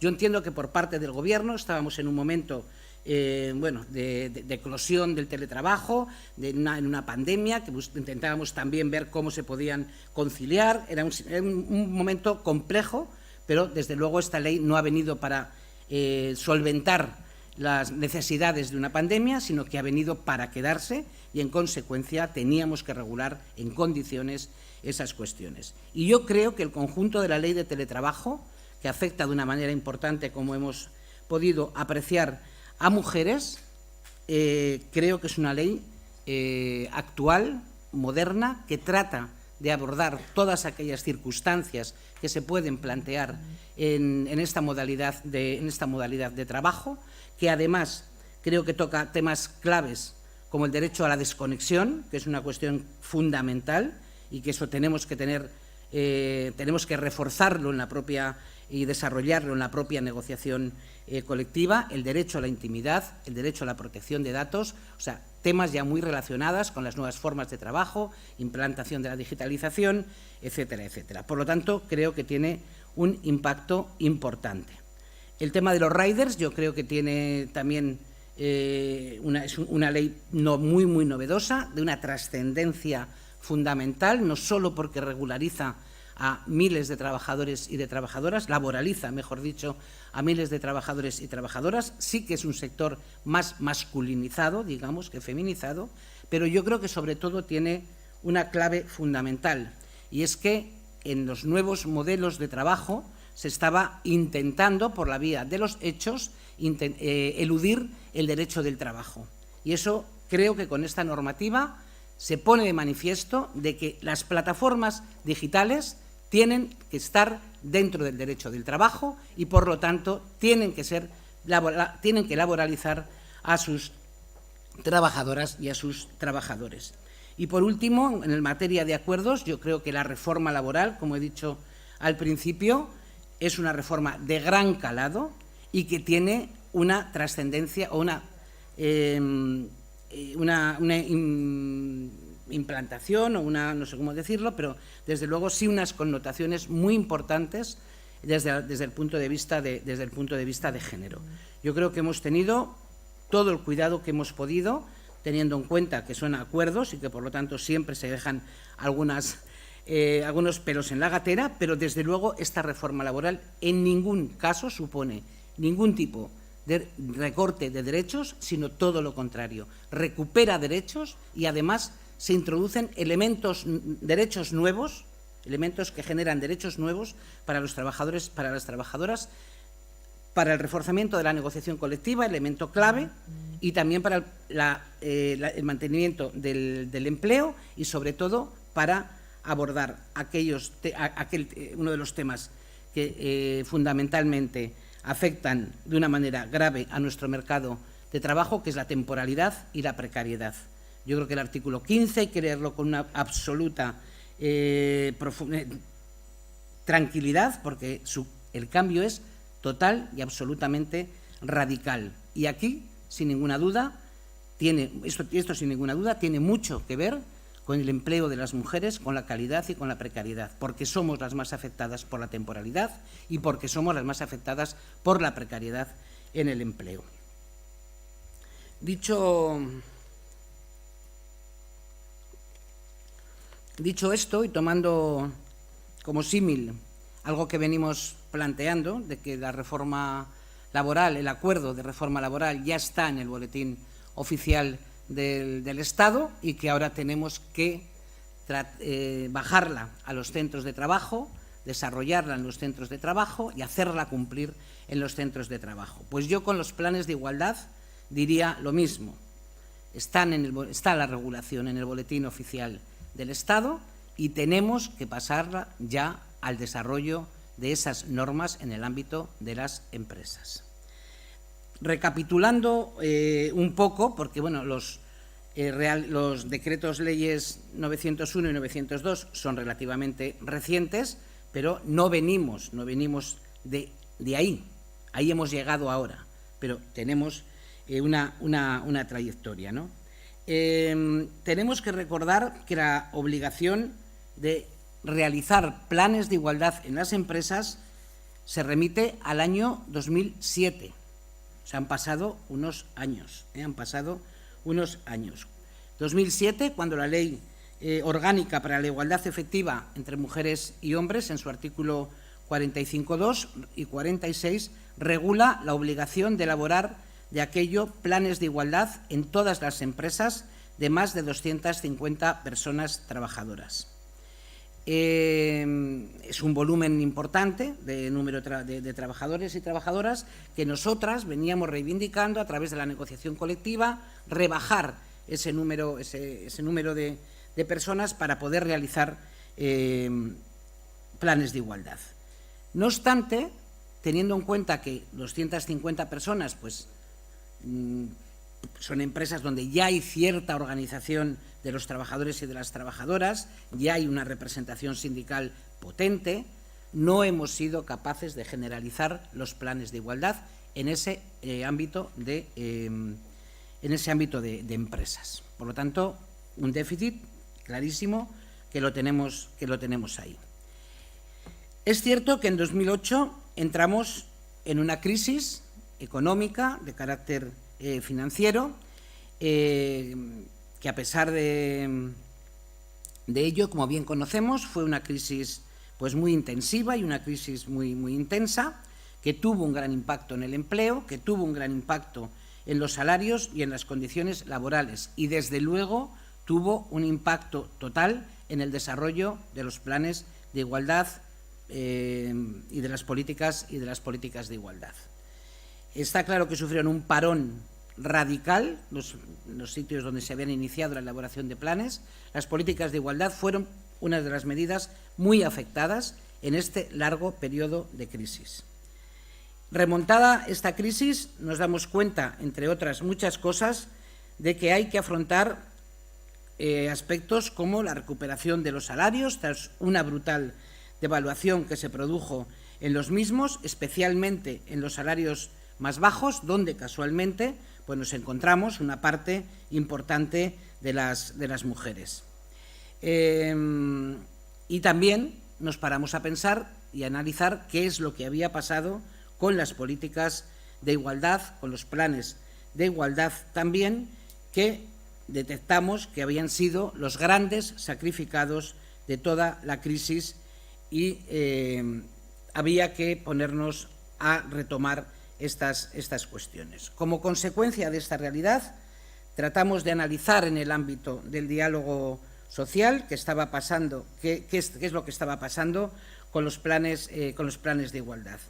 La conclusión fue que eran pocos y, además, en buena parte no se ajustaban a las recomendaciones de la Ley 3/2007, porque muchos planes de igualdad, muchos planes que se consideraban planes de igualdad eran en buena medida recomendaciones o traslados de la ley a un plan de igualdad en materias de conciliación. Y las materias de conciliación forman parte de las políticas de igualdad, pero no son en sí mismas políticas de igualdad. Y eso lo tenemos que tener claro, porque vamos a tener que hacer muchos planes de igualdad y, desde luego, no podemos caer en esa dicotomía de entender que las medidas de conciliación son planes de igualdad. Los planes de igualdad son otra cosa bien distinta que efectivamente también tenemos que analizar en el seno de las empresas qué es lo que pasa con las medidas de conciliación y qué es lo que pasa con la corresponsabilidad en el ámbito de esas empresas. En el proceso de negociación que se abrió en aquel momento, en 2019, gobernaba en solitario el Partido Socialista. Lo cierto es que no fue todo lo productivo que nos hubiera gustado, pero simplemente fue por pura precipitación y por un empeño del partido en el Gobierno que esta nueva norma, este Real Decreto, saliera en torno al 8 de marzo, en las fechas del 8 de marzo. Bueno, aún así, el acuerdo salió y bueno, dio cuerpo, sabéis bien, al Real Decreto 6/2019 de 1 de marzo de medidas urgentes para garantía de la igualdad de trato y de oportunidades entre mujeres y hombres en el empleo y en la ocupación. El que no nos diera tiempo a profundizar en todo lo necesario en este acuerdo que dio cuerpo, insisto, a este Real Decreto Ley, fue lo que propició que acordáramos desarrollos reglamentarios de este Real Decreto para seguir profundizando en los temas que no nos había dado tiempo por esa premura que tenía el Gobierno en sacar esta norma. No obstante, yo creo que este Real Decreto Ley no lo podemos perder de vista porque fue muy importante y muy novedoso en materias de planes de igualdad. Este Real Decreto incorporó cambios muy significativos en la Ley Orgánica de 3/2007, de 2 de marzo, para la igualdad efectiva de mujeres y hombres en materia de planes de igualdad. En primer lugar, alteró su artículo 45.2, estableciendo la obligatoriedad de que todas las empresas con 50 o más personas trabajadoras elaboraran y aplicaran un plan de igualdad. De este modo, quedó considerablemente ampliado el número de empresas obligadas a tener un plan de igualdad. Las empresas de más de 250 personas trabajadoras estaban en torno a las 4.700, una cosa así más o menos, y en estos momentos tenemos prácticamente 30.000 empresas donde tenemos que realizar en el conjunto del Estado planes de igualdad. Estíbaliz ha dado los datos de Euskadi, yo no los reitero. Se estableció un periodo transitorio que nos ha llevado hasta el día de hoy, donde a partir del día 9 de este mes, todas las empresas de más de 50 o más personas trabajadoras tienen que contar con un plan de igualdad. De estas 40.000 y pico, de estas 30.000 empresas que comentaba, casi 30.000 empresas que comentaba, en estos momentos los planes registrados en el RECON no llegan a 5.000 planes de igualdad en el conjunto del Estado. Por lo tanto, creo que no hace falta ningún tipo de explicación al respecto. En este Real Decreto también se estableció importantes precisiones con respecto al contenido de los diagnósticos y del plan de igualdad, numerando las materias que debían obligatoriamente ser tratadas en el diagnóstico y los elementos que el plan de igualdad debía de contener. La Ley 3, como bien sabéis, recomendaba estas materias, las ponía en plan de, bueno, se deberán de tratar o se pueden tratar. Ahora mismo estas materias son obligatorias tratarlas en un plan de igualdad. Y un plan de igualdad que no vaya acompañado del desarrollo, del diagnóstico y que se analicen todas y cada una de las materias como mínimo que se recogen en la norma, será un plan de igualdad que no tiene validez y por lo tanto no se registrará. Y lo que no se registra no existe. Por lo tanto, no podemos hacer los planes de igualdad al libre albedrío y sin tener en cuenta lo que la ley obliga que tienen que contar estos planes de igualdad. Además, creo que hay dos cuestiones importantísimas y es que tanto el diagnóstico como los planes de igualdad deben de ser obligatoriamente negociados con la representación legal de las personas trabajadoras. Y que además tenemos que marcar objetivos claros, qué es lo que queremos alcanzar con estos planes de igualdad. Y en base a ello, marcar las estrategias y las prácticas dirigidas a la consecución de estos objetivos, teniendo en cuenta que aquellas cuestiones que planteemos deben de ser posibles de evaluar y de medir. Por lo tanto, cosas abstractas, las justas. El Real Decreto 6/2019 estableció también la obligación de registrar los planes de igualdad.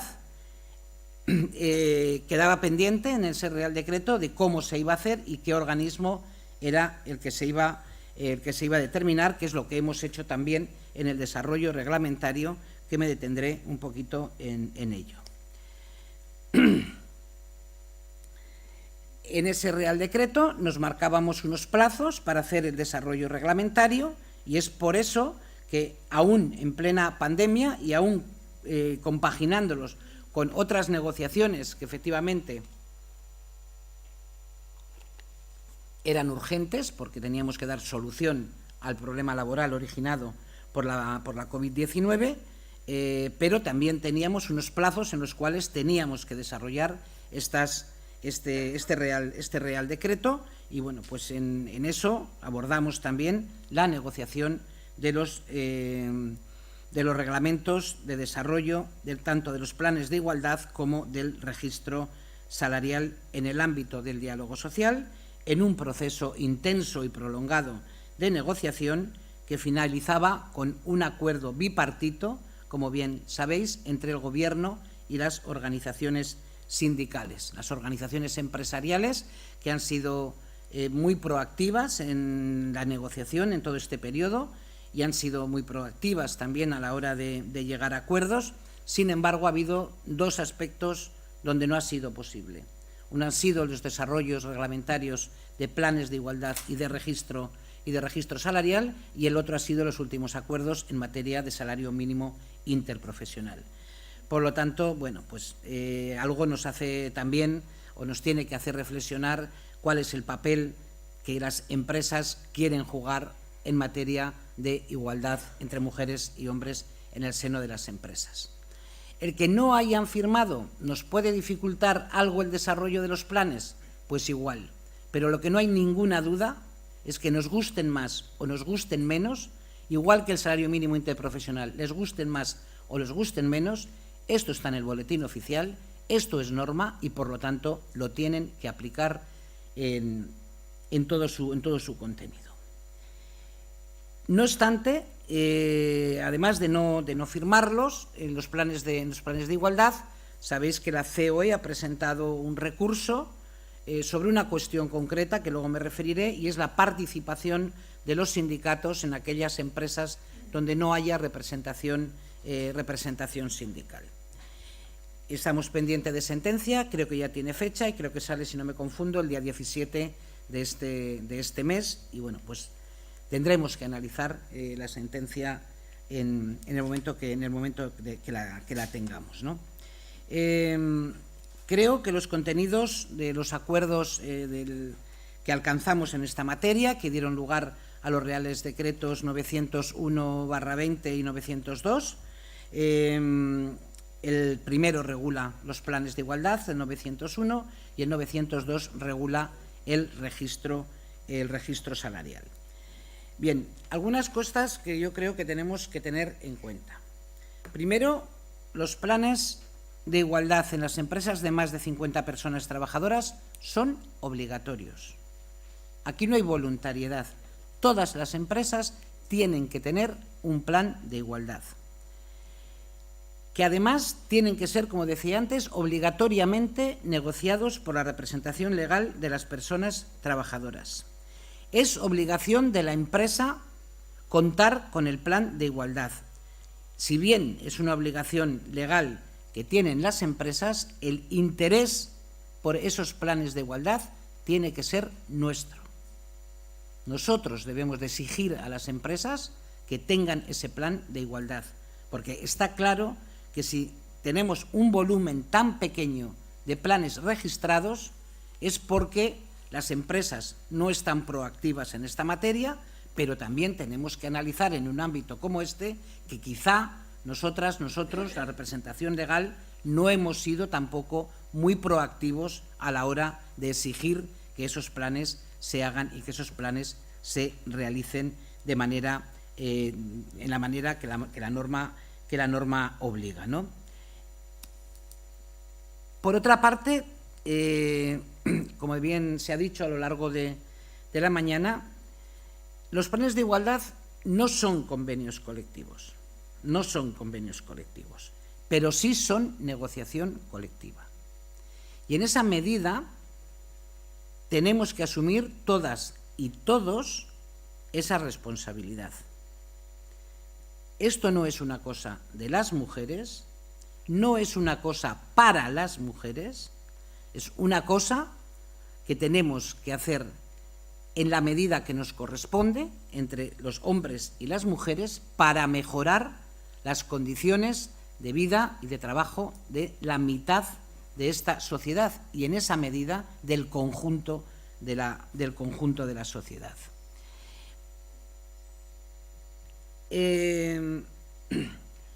Introducimos aquí una salvedad que la comentaba antes, que me parece de máxima importancia y que el día 17, pues bueno, vamos a saber si los jueces nos dan la razón o nos la quitan, pero no habría ninguna justificación legal de verdad para que los jueces fallaran en contra de esta cuestión.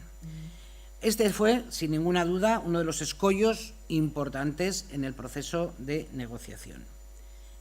Bueno, ¿qué pasa con aquellas empresas que no tienen representación legal? Porque tengan o no tengan representación legal, es obligatorio que tengan un plan de igualdad y es obligatorio que ese plan de igualdad se negocie con la representación legal de las personas trabajadoras. Y la representación legal de las personas trabajadoras no son solo los comités de empresa, son también las secciones sindicales y somos también las organizaciones sindicales representativas en este país. Yo creo que aquí asumimos una responsabilidad muy importante como sindicato y asumimos esa responsabilidad porque creemos realmente en la necesidad de estos planes y en las políticas de igualdad. Yo sé que esto después, en el conjunto de la organización, genera sus problemas organizativos y de medios, pero el haber hecho dejación de esta responsabilidad, por lo menos a mí personalmente, nos llevaba a que fueran las comisiones ad hoc quienes lo realizaran. Las comisiones ad hoc no tienen capacidad en la negociación colectiva. No pueden negociar convenios y no pueden realizar negociación colectiva. Por lo tanto, si esto es negociación colectiva, porque así también, además de determinarlo nosotros, lo había determinado previamente el Tribunal Supremo, teníamos que resolver esta cuestión. Y desde luego, a mí no me cabía dejar esto en manos de las comisiones ad hoc o en manos exclusivamente de los empresarios, porque eso sería, sin ninguna duda, devaluar las políticas de igualdad y devaluar la importancia que tienen los planes de igualdad en las empresas. Por lo tanto, creo que es una obligación legal que hemos asumido como sindicato y que tenemos la obligación de llevarlo a cabo. Tenemos que organizarlo bien, tenemos que estructurarlo bien, tenemos que seguir los pasos que marca la ley, que no significa que tengamos que hacer esto de manera inmediata y atropellada. Hay unos plazos razonables para poder hacer las cosas y para poder hacerlas bien y, por lo tanto, nos toca ponernos las pilas y nos toca atender esta situación. Por otra parte, yo creo que los planes de igualdad en aquellas empresas donde no tenemos representación son una herramienta importantísima para llegar a colectivos de trabajadoras y de trabajadores que por distintas razones no hemos sido capaces de llegar. Porque si empresas de más de 50 personas trabajadoras no tienen representación legal, es porque algún problema tenemos de acceso. Ahora las empresas nos tienen que llamar. Ahora las empresas nos tienen que poner a disposición la documentación necesaria para hacer el plan. Y ahora las empresas nos tienen que dejar, porque así lo dice el Real Decreto 901, establecer contactos con los trabajadores a través de asambleas o de las formas que determinemos para relacionarnos con esos trabajadores. Por lo tanto, más fácil para entrar en las empresas en estos momentos no lo podemos tener. Por lo tanto, aprovechemos también esta ocasión, porque el trabajo sindical que hemos hecho en los procesos de diálogo social, que estamos haciendo en el ámbito de las secretarías, tanto de acción sindical como de organización, como de mujeres, pues efectivamente, como somos una organización, trabajamos para fortalecer la organización. Y como trabajamos para fortalecer la negociación, tenemos que aprovechar estas coyunturas para ganar en afiliación y para ganar en representación. Porque nuestro papel en esos ámbitos fundamentalmente tiene que ser que de esa empresa salga un comité de empresa. Y nosotros acompañaremos a esos comités de empresa. Porque una vez que hagamos el plan, hace falta un seguimiento del plan y hace falta tomar medidas.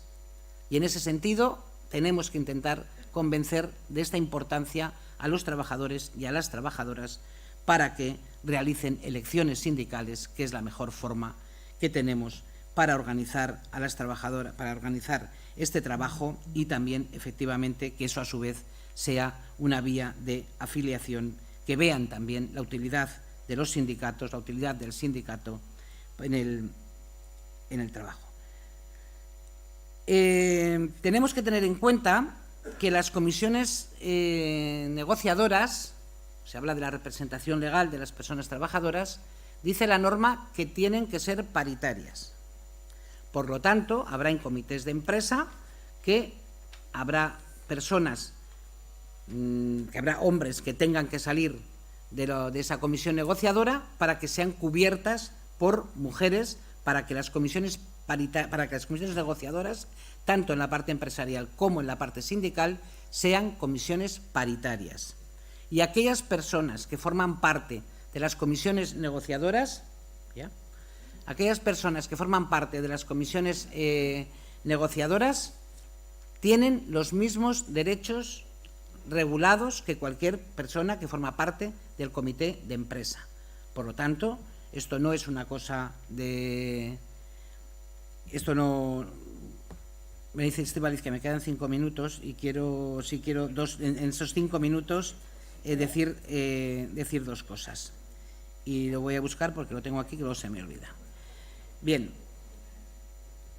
Teniendo en cuenta estas cuestiones, que creo que a veces son las que menos conocemos, y que es el diagnóstico, que lo tenemos quizá más trillado, pero no obstante sí quiero terminar diciendo: toda la documentación que se nos tiene que ofrecer por parte de las empresas con estos dos reales decretos, con estos 2 acuerdos, es una cantidad de información que nunca hemos tenido la representación legal de las personas trabajadoras. Nunca. Porque si algo hay opaco en este país son las empresas. Y si algo hay opaco en este país, en las empresas de este país, son las retribuciones salariales.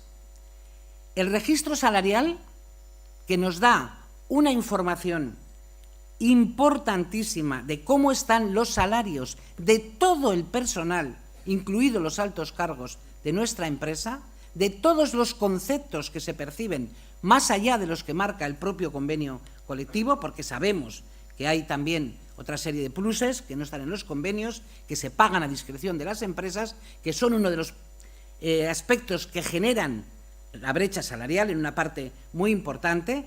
Por lo tanto, el registro salarial es una cuestión importantísima, y porque además, sin registro salarial, no se pueden realizar los planes de igualdad. Por lo tanto, el registro salarial lo tienen que hacer las empresas. En el ámbito de la negociación colectiva podemos negociar cómo se puede ampliar nuestra participación en la elaboración de ese registro salarial. Eso queda para la negociación colectiva.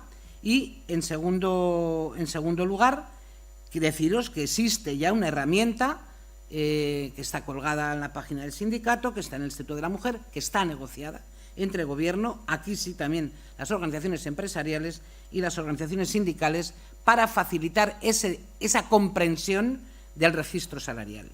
No obstante, en los cursos de formación estamos también planificando formación en estas materias. Pero el registro salarial se tiene que entregar a la representación legal de las personas trabajadoras. Y, por lo tanto, vamos a tener un conocimiento que nunca habíamos tenido de qué es lo que pasa con los salarios en nuestras empresas.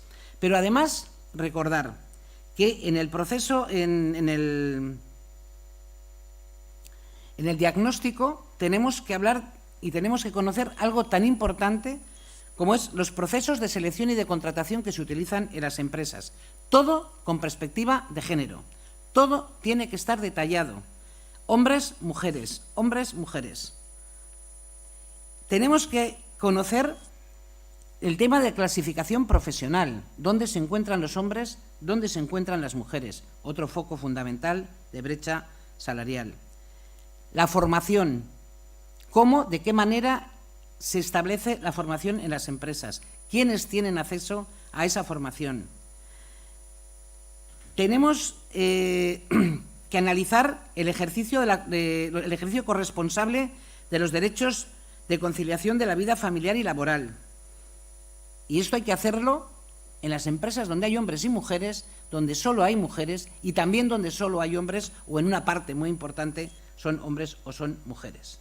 Porque, efectivamente, uno de los elementos más discriminatorios, posiblemente, es el por qué no hay mujeres en determinados sectores, en determinadas empresas, y eso es uno de los elementos claves e importantes que primero debemos de analizar, que es posiblemente en un plan de igualdad.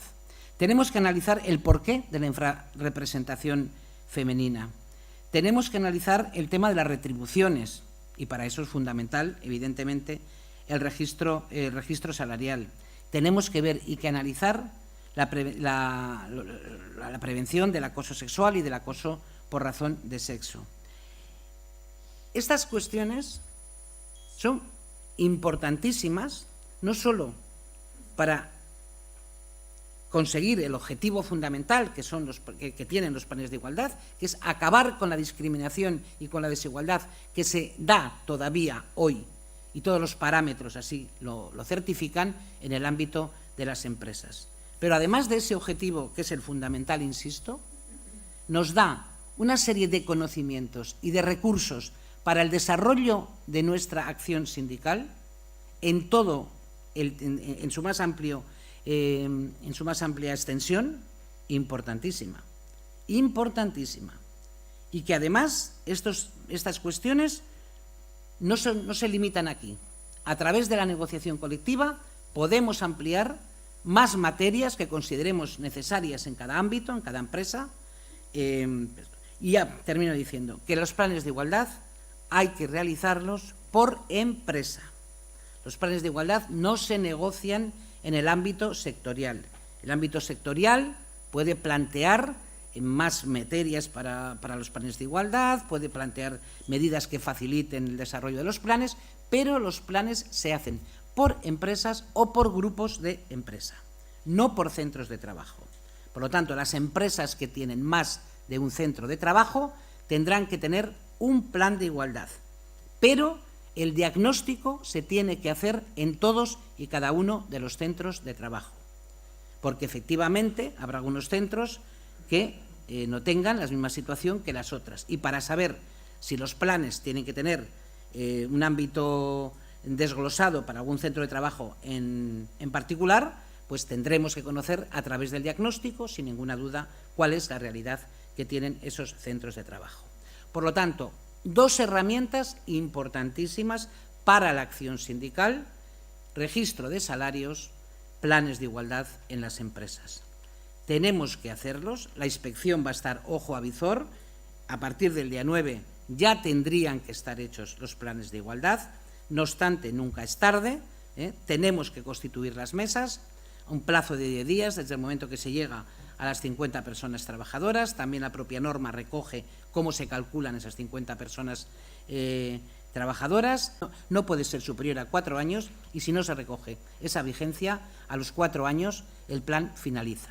Por lo tanto, el plan no es una cosa muerta que se queda en un cajón porque ya lo hemos hecho, sino que tenemos que ir haciendo un seguimiento de aquellas medidas que hemos acordado para acabar con las desigualdades que podamos haber detectado a través del diagnóstico, y efectivamente eso es una cuestión dinámica y diaria, y tenemos que marcarnos plazos de evaluación para ver si realmente las medidas que hemos acordado sirven para el objetivo que las hemos hecho, y si no sirven, pues tendremos que irlas cambiando. Por lo tanto, no podemos pensar que una vez que hacemos el plan, lo dejamos en el cajón por si viene la inspección y le decimos, aquí tienen el plan de igualdad. Es una herramienta viva y en esa medida va a dar resultados y va a ser efectiva. Y ya me callo porque creo que me he pasado algún minuto. Pero muchos no, ¿no?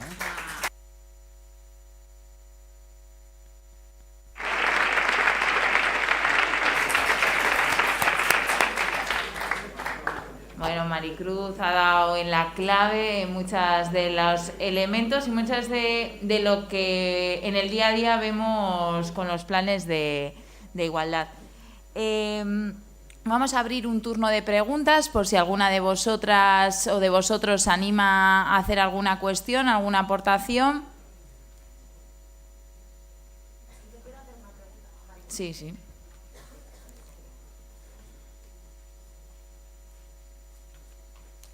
Gracias.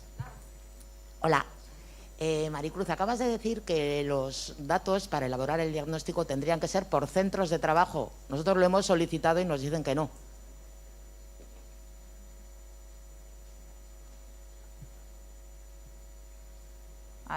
Vamos a intentar agrupar un par de preguntas. ¿Alguien más, Ichi?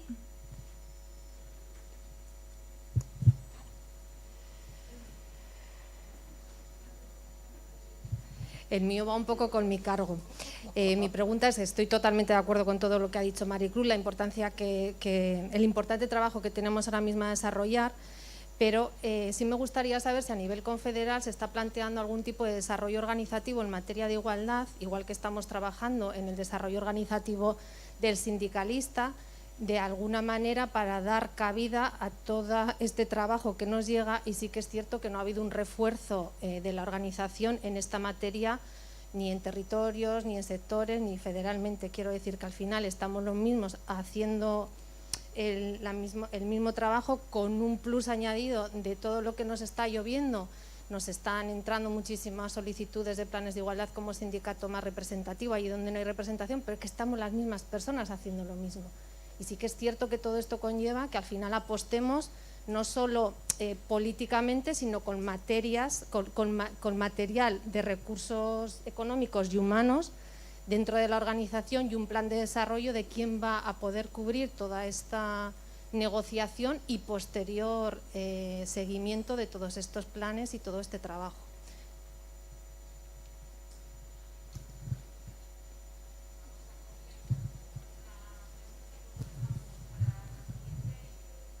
Sí, yo quería ver si teníais algún tipo de información sobre los planes de igualdad en la administración pública.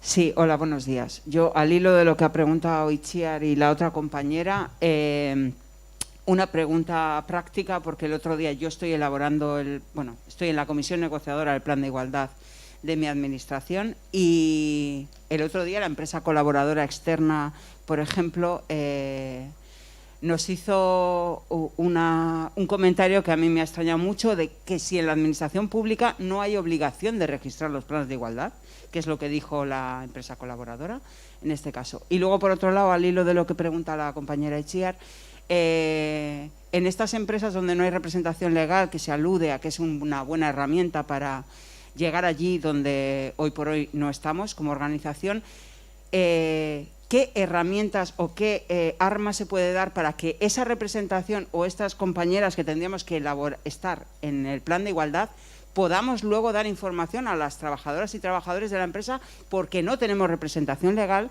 y no estamos en las herramientas de acceso informativo a esa plantilla. Con lo cual, ¿qué formación o qué forma o qué herramientas tenemos para luego dar difusión a ese trabajo que estamos haciendo? Porque siempre decimos lo mismo, Comisiones Obreras trabaja mucho, pero luego hay poca visibilización de ese trabajo que realizamos. Gracias. Teresa,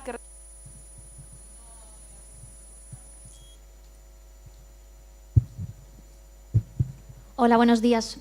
Yo quería hacer una pregunta porque puede que esté confundida en cuanto al tema de registro salarial.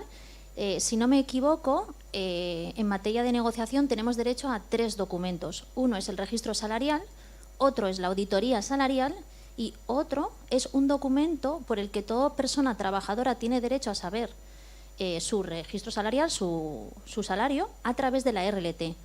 Con lo cual tendríamos que tener 3 documentos en el plan de igualdad. Y no estoy segura. Gracias.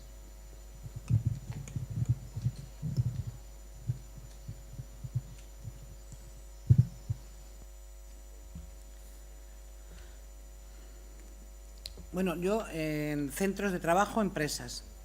El Real Decreto 901, dice claramente que los planes se hacen por empresa. Una empresa, un plan. Y que el diagnóstico se tiene que realizar por centro de trabajo.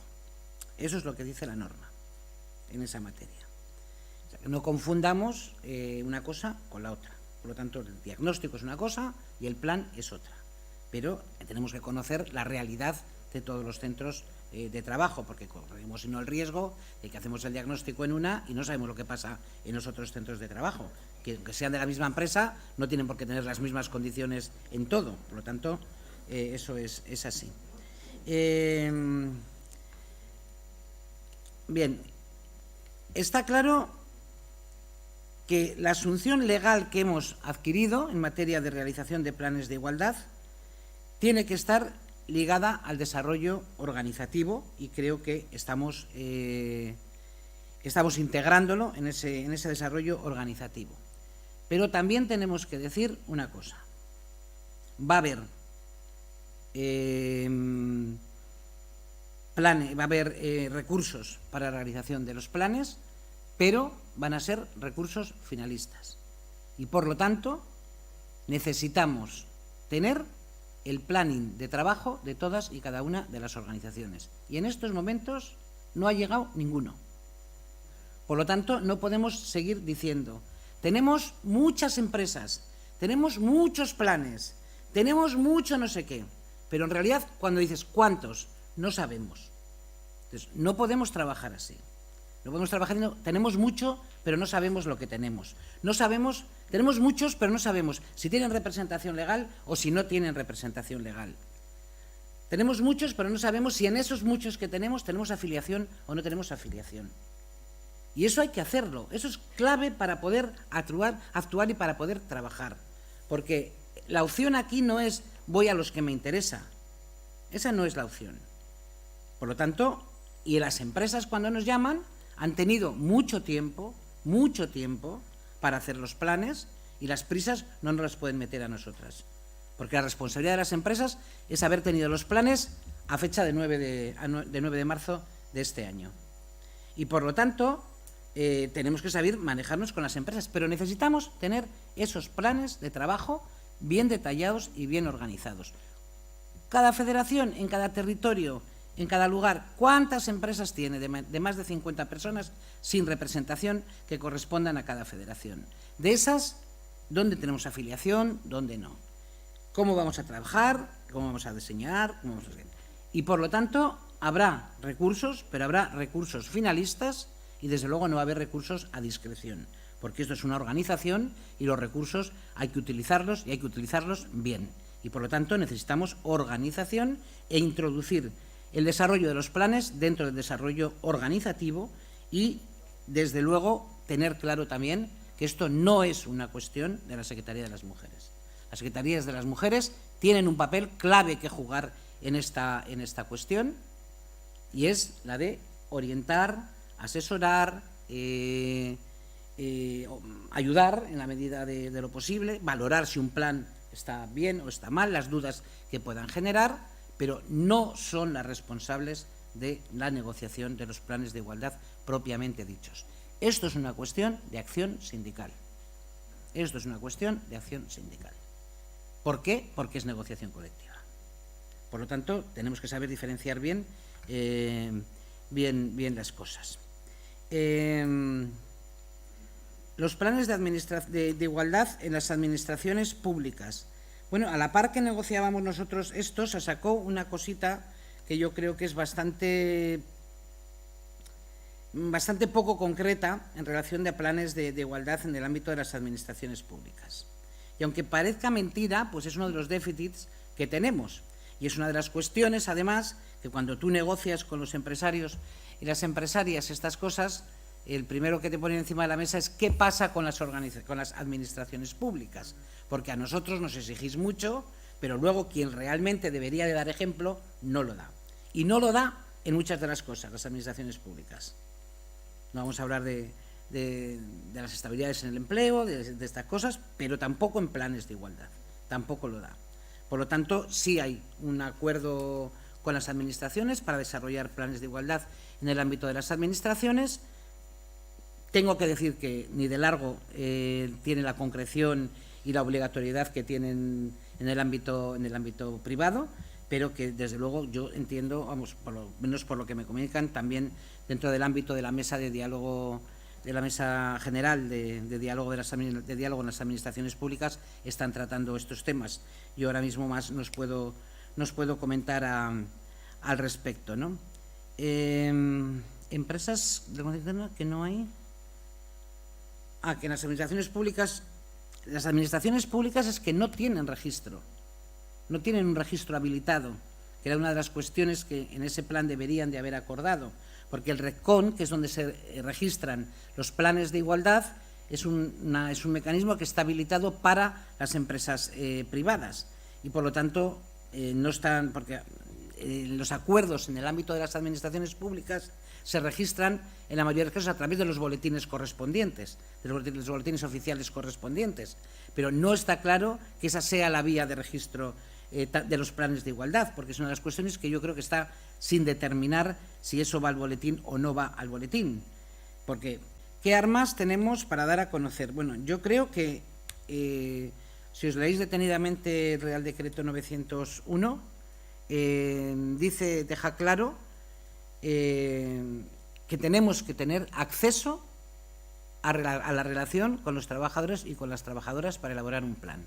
Nosotros no podemos ir a una empresa, reunirnos con la dirección y hacer un plan. Tenemos que informar a las trabajadoras y trabajadores qué es lo que estamos haciendo. Y por eso yo decía, al principio lo que tenemos que intentar es convencerles de la necesidad que tienen de elegir representación legal para hacer un seguimiento a posteriori del desarrollo de ese plan y para participar en la elaboración del propio plan junto con nosotras. Pero en todo caso tenemos que ir y tenemos que explicar qué es lo que estamos haciendo allí. ¿Qué es un plan? ¿Para qué vale? ¿Por qué estamos allí? Y que efectivamente necesitamos la participación de los trabajadores y de las trabajadoras en la elaboración de ese plan. Y la empresa tiene obligación de dejarnos a estar y de abrirnos las puertas para hablar con los trabajadores y las trabajadoras, porque así lo recoge la norma. Y finalmente, Tere, decías, tienes razón, está el registro salarial, está la auditoría salarial y la información que pueden tener los trabajadores allí donde no haya representación legal. La auditoría el registro salarial es obligatorio en todas las empresas, tengan el número de trabajadores que tengan. Un trabajador, registro salarial. En segundo lugar, la auditoría solo es obligatoria para aquellas empresas que tienen la obligación de hacer planes de igualdad. Por lo tanto, las empresas de más de 50 trabajadores. Estamos en estos momentos, bueno, yo creo que prácticamente está, sí, ¿cuál es el que está terminado? Estamos negociándolo, estamos todavía negociando la herramienta porque no hay acuerdo en algo tan importante en el tema de las auditorías, de cómo se articula la participación de la representación legal de los trabajadores y trabajadoras, y estamos atascadas ahí, pero bueno, le tenemos que dar salida ya. Y bueno, por lo tanto, lo que se trata es de que tengamos un conocimiento de cómo deben de ser esas auditorías, de cómo se deben de realizar y en qué contexto se supone que están bien hechas esas auditorías. Por lo tanto, todavía eso lo tenemos sin cerrar y espero que en breve lo podamos acabar. Lo que sí tenemos cerrada, que es una cuestión también muy importante a tener en cuenta, porque tiene que ver también con las auditorías y tiene que ver con el registro, es la valoración de puestos de trabajo desde la perspectiva de género. Ahí ya hemos cerrado también un acuerdo en cómo se deben de hacer esas valoraciones de puestos de trabajo, que no está publicado todavía y sencillamente estamos a expensas de que las señoras ministras saquen un hueco en la agenda para presentarlo y poderlo publicar. Las cosas a veces son así, de sencillas, y así está. Esperemos que para cuando tengan un hueco en la agenda podamos tener acordado el tema de las auditorías y poder presentar las dos herramientas a la vez y que se publiquen ya todas las veces. Y efectivamente los trabajadores pueden tener acceso a ese registro salarial, información a ese registro salarial a través de la representación legal de las personas trabajadoras. El registro como tal es importante tenerlo para la elaboración del plan, porque de ese registro, sobre ese registro se hace la auditoría y la auditoría es el elemento central que se debe de adjuntar para los planes de igualdad. Por eso es muy importante la participación sindical en la elaboración de la auditoría, por lo menos para conocer realmente si está bien hecha, si no está bien hecha y si esa herramienta que estamos negociando se ajusta a lo que las empresas nos están planteando o están haciendo. Pero bueno, espero que eso lo ventilemos cuanto antes, no deberíamos de tardar mucho más, pero hay que buscar una forma de participación sin ninguna duda. Nos quedaba una pregunta de David y cerramos el turno porque nos hemos pasado y si no para la mesa siguiente nos quedaríamos sin margen de tiempo.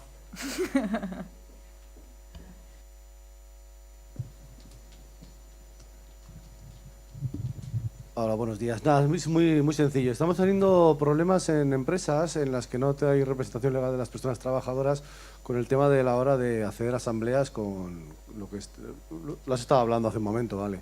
Entonces, sí que son bastante reacias. Ellas entienden la obligación de que participemos como sindicatos más representativos y a eso no le pueden poner pegas, pero a la hora de construir un escenario en el que podamos trasladar a las trabajadoras y a los trabajadores cuáles han sido los movimientos o qué movimientos estamos realizando en los planes de igualdad, pues nos están poniendo bastantes pegas.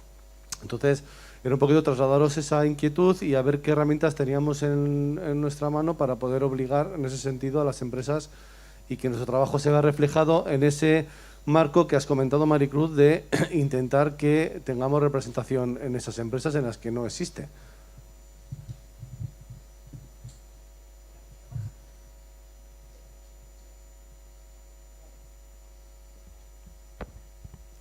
Yo insisto, la norma lo recoge. Tenemos que hacer cumplir la norma. Y las empresas, si no nos dejan, lo que hay que decirles es, si no nos dejan hablar con los trabajadores, nosotros no vamos a participar en ese plan. Pero vamos a constituir la mesa para levantar acta y para que eso quede constancia en el acta. Una cosa importantísima, de todas las reuniones que se hagan de planes de igualdad, es obligatorio levantar acta. ¿Por qué? Porque las actas son lo que nos van a determinar si ha habido voluntad de negociar o no ha habido voluntad de negociar.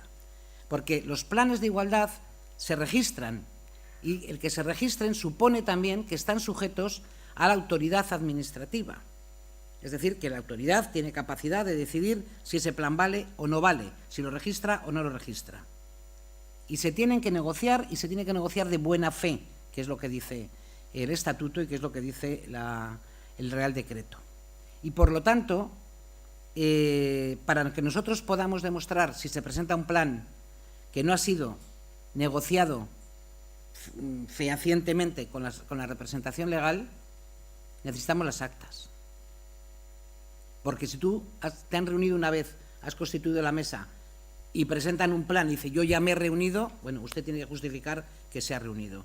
Y nosotros, para poder impugnar un plan, necesitamos decir aquí no se ha reunido ni Dios. Por lo tanto, la empresa necesita el plan. La que tiene la obligación de tener la empresa es el plan. El interés es nuestro, sin ninguna duda. Pero la empresa tiene obligación de tener el plan y lo tiene que negociar con nosotros. Por lo tanto, se dice, si no nos deja estar con las personas a las que estamos representando aquí, pues nosotros no vamos a participar en este juego. Usted verá. Y en segundo lugar, pues nos queda el recurso a la Inspección de Trabajo, porque se está incumpliendo una norma. Y no hay mucho más. O sea, pero yo creo que en estos momentos tenemos que aprovechar de que son las empresas las que nos llaman para negociar un plan. Y entonces, bueno, no nos pueden llamar y encima imponernos aspectos que encima no están, que nos amparan que no nos ampara la ley. Por lo tanto, bien, utilicemos nuestras herramientas, que ya sabemos cuáles son y que experiencia en negociación, aunque no sean planes de igualdad, tenemos y mucha, y un plan de igualdad, además, es negociación colectiva y sabemos hacer negociación colectiva, por lo tanto tenemos que saber hacer planes de igualdad. Bueno, pues muchas gracias, Maricruz.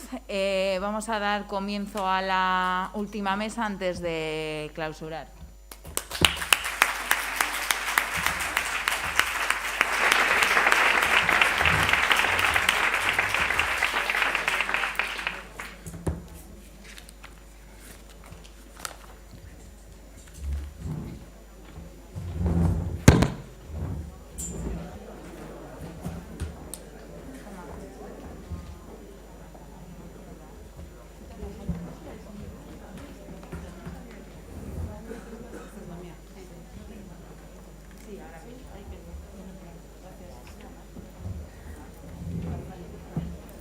Joder.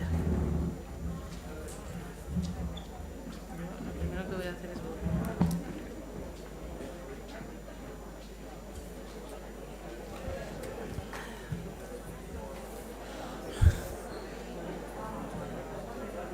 Vale.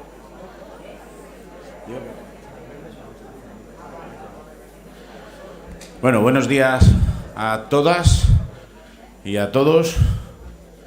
Bueno, desde la organización de la jornada no se quería perder la oportunidad de organizar una mesa en la que se hablaran de experiencias en primera persona. Bueno, decir que tenemos una ventaja y un inconveniente, que es estar después de Maricruz, que es que todo el mundo está muy atento, tiene un montón de dudas resueltas, y el inconveniente es que te deja menos tiempo del que tenías habituado, lo que tenías programado. Pero bueno, no pasa nada. Yo creo que en este caso, incluso para ellas, va a ser una ventaja, ¿vale? Bueno, como os decía, me acompañan aquí en la mesa, al fondo de la mesa, Elena, delegada de Conecta BTO en Güeñes, del sector de Contact Center, delegada desde el año 2008, que ya participó en el primer plan de igualdad de su empresa, que ahora mismo está inmersa en el segundo plan de igualdad, en la negociación.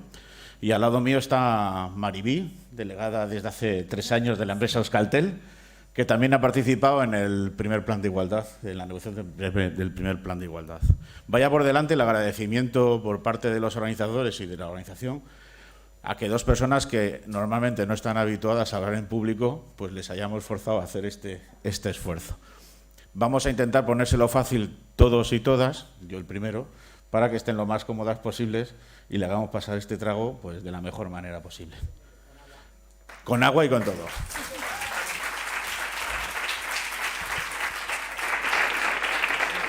Bueno, la idea es, como ya les he dicho yo a ellas, que les voy a lanzar algunas preguntillas para meterlas en contexto, que ellas mismas vayan hablando.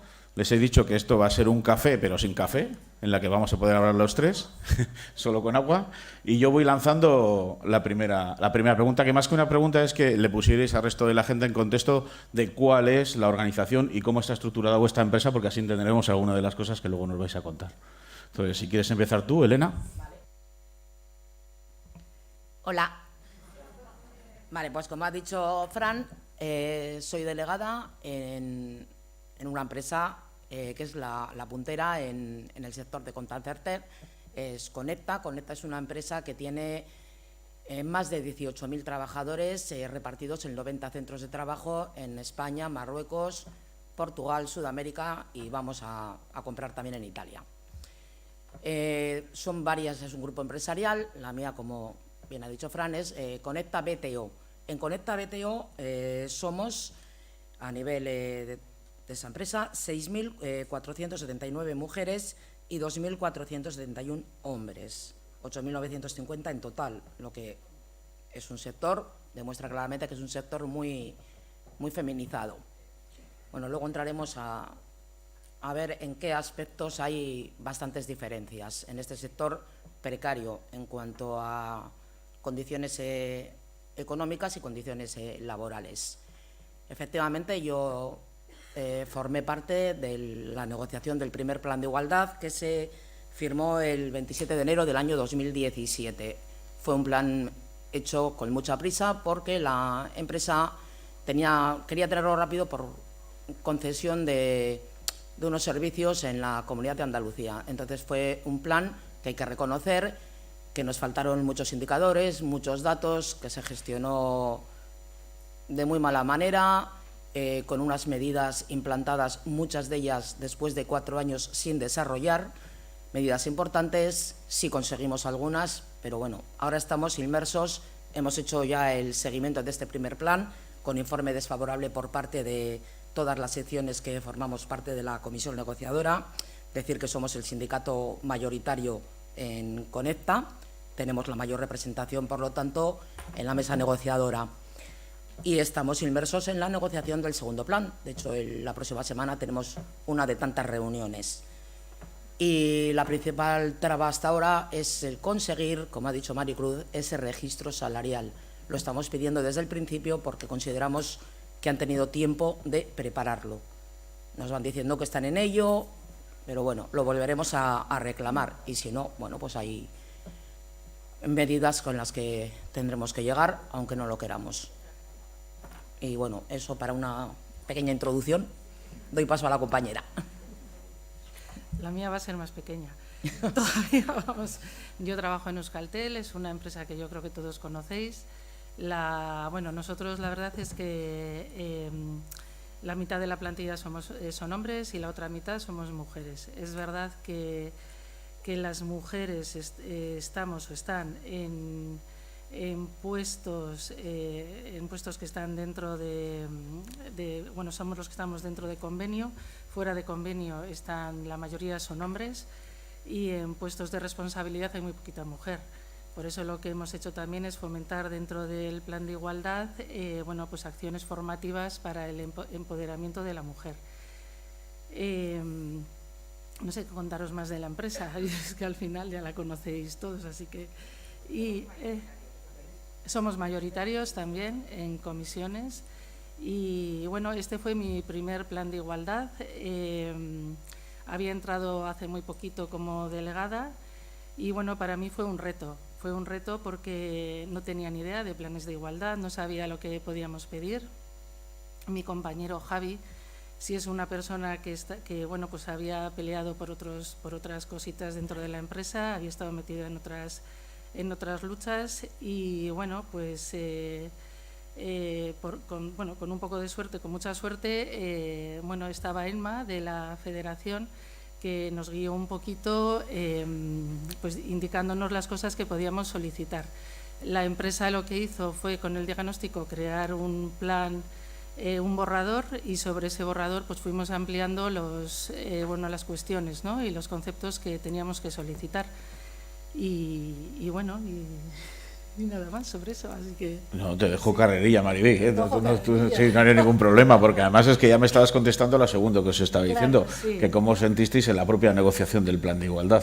Bueno, puedes seguir si quieres, sí, no hay ningún problema. Nosotros lo tuvimos que hacer estábamos inmersos en la pandemia, entonces lo hicimos estábamos en teletrabajo y lo hicimos mediante calls, con videollamadas. Se puede negociar un plan de esa forma, vamos, no hay ningún problema.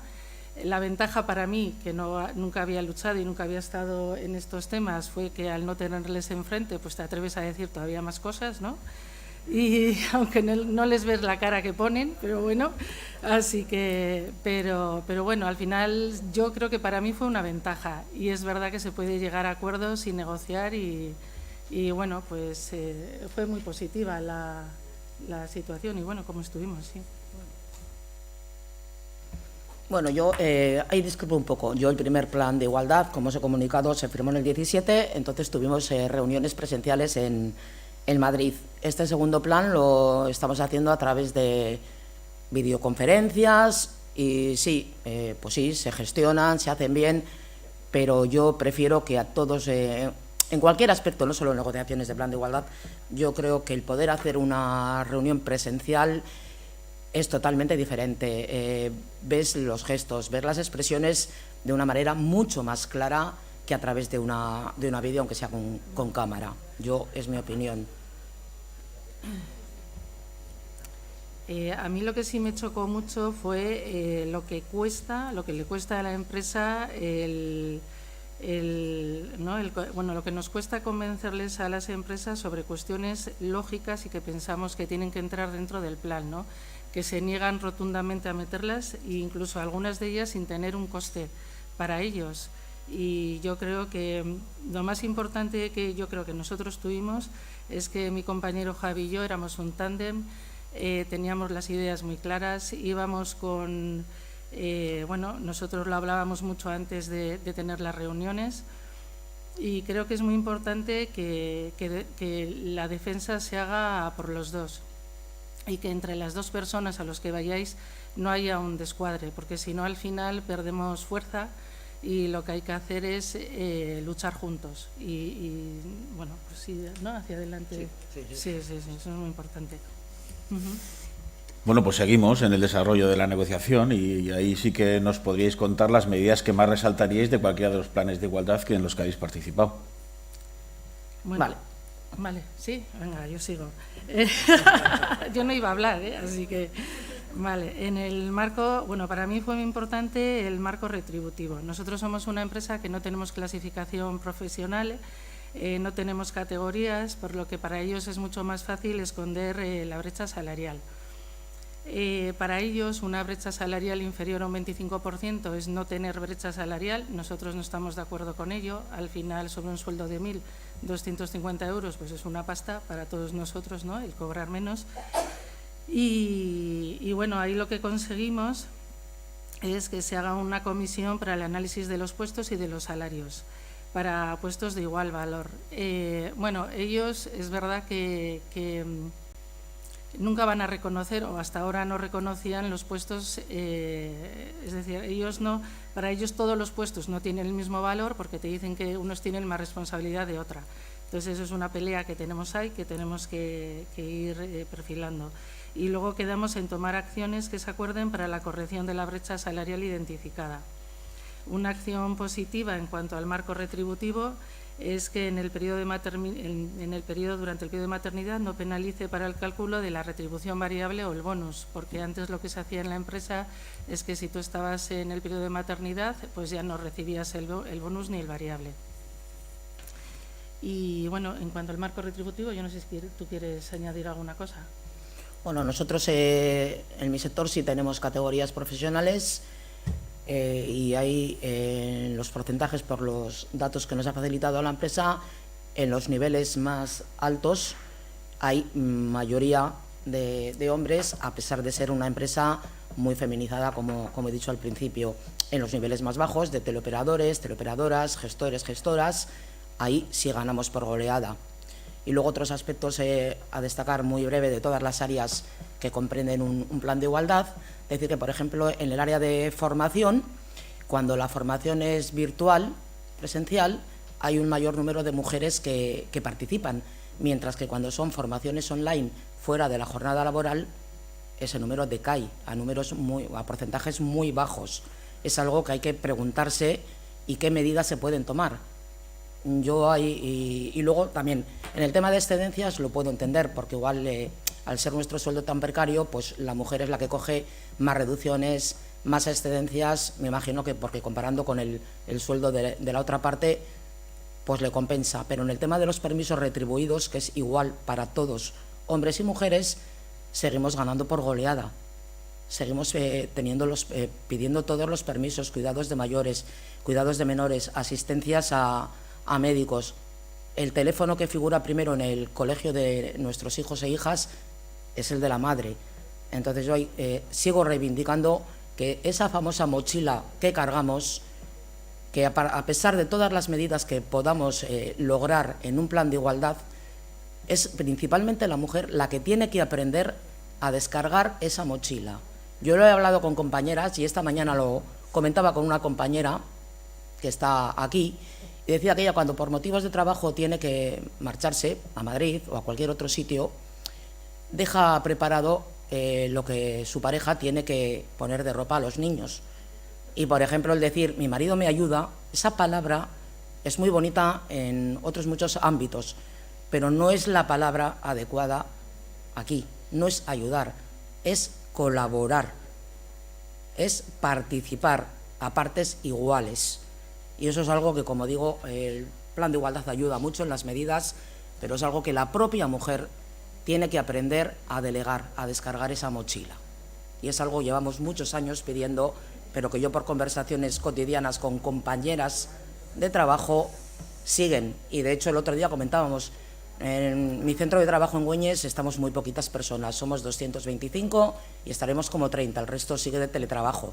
Pero hay mujeres, compañeras, que han pedido volver al trabajo presencial porque en teletrabajo, que como ha dicho Maricruz no es una medida de conciliación, en su tiempo de descanso ponían lavadoras, preparaban la comida, mientras que compañeros hombres con los que también he comentado este tema bajaban al bar a tomarse un café o una cerveza o lo que quisieran. Eso es algo que creo que es muy serio y que debemos considerarlo.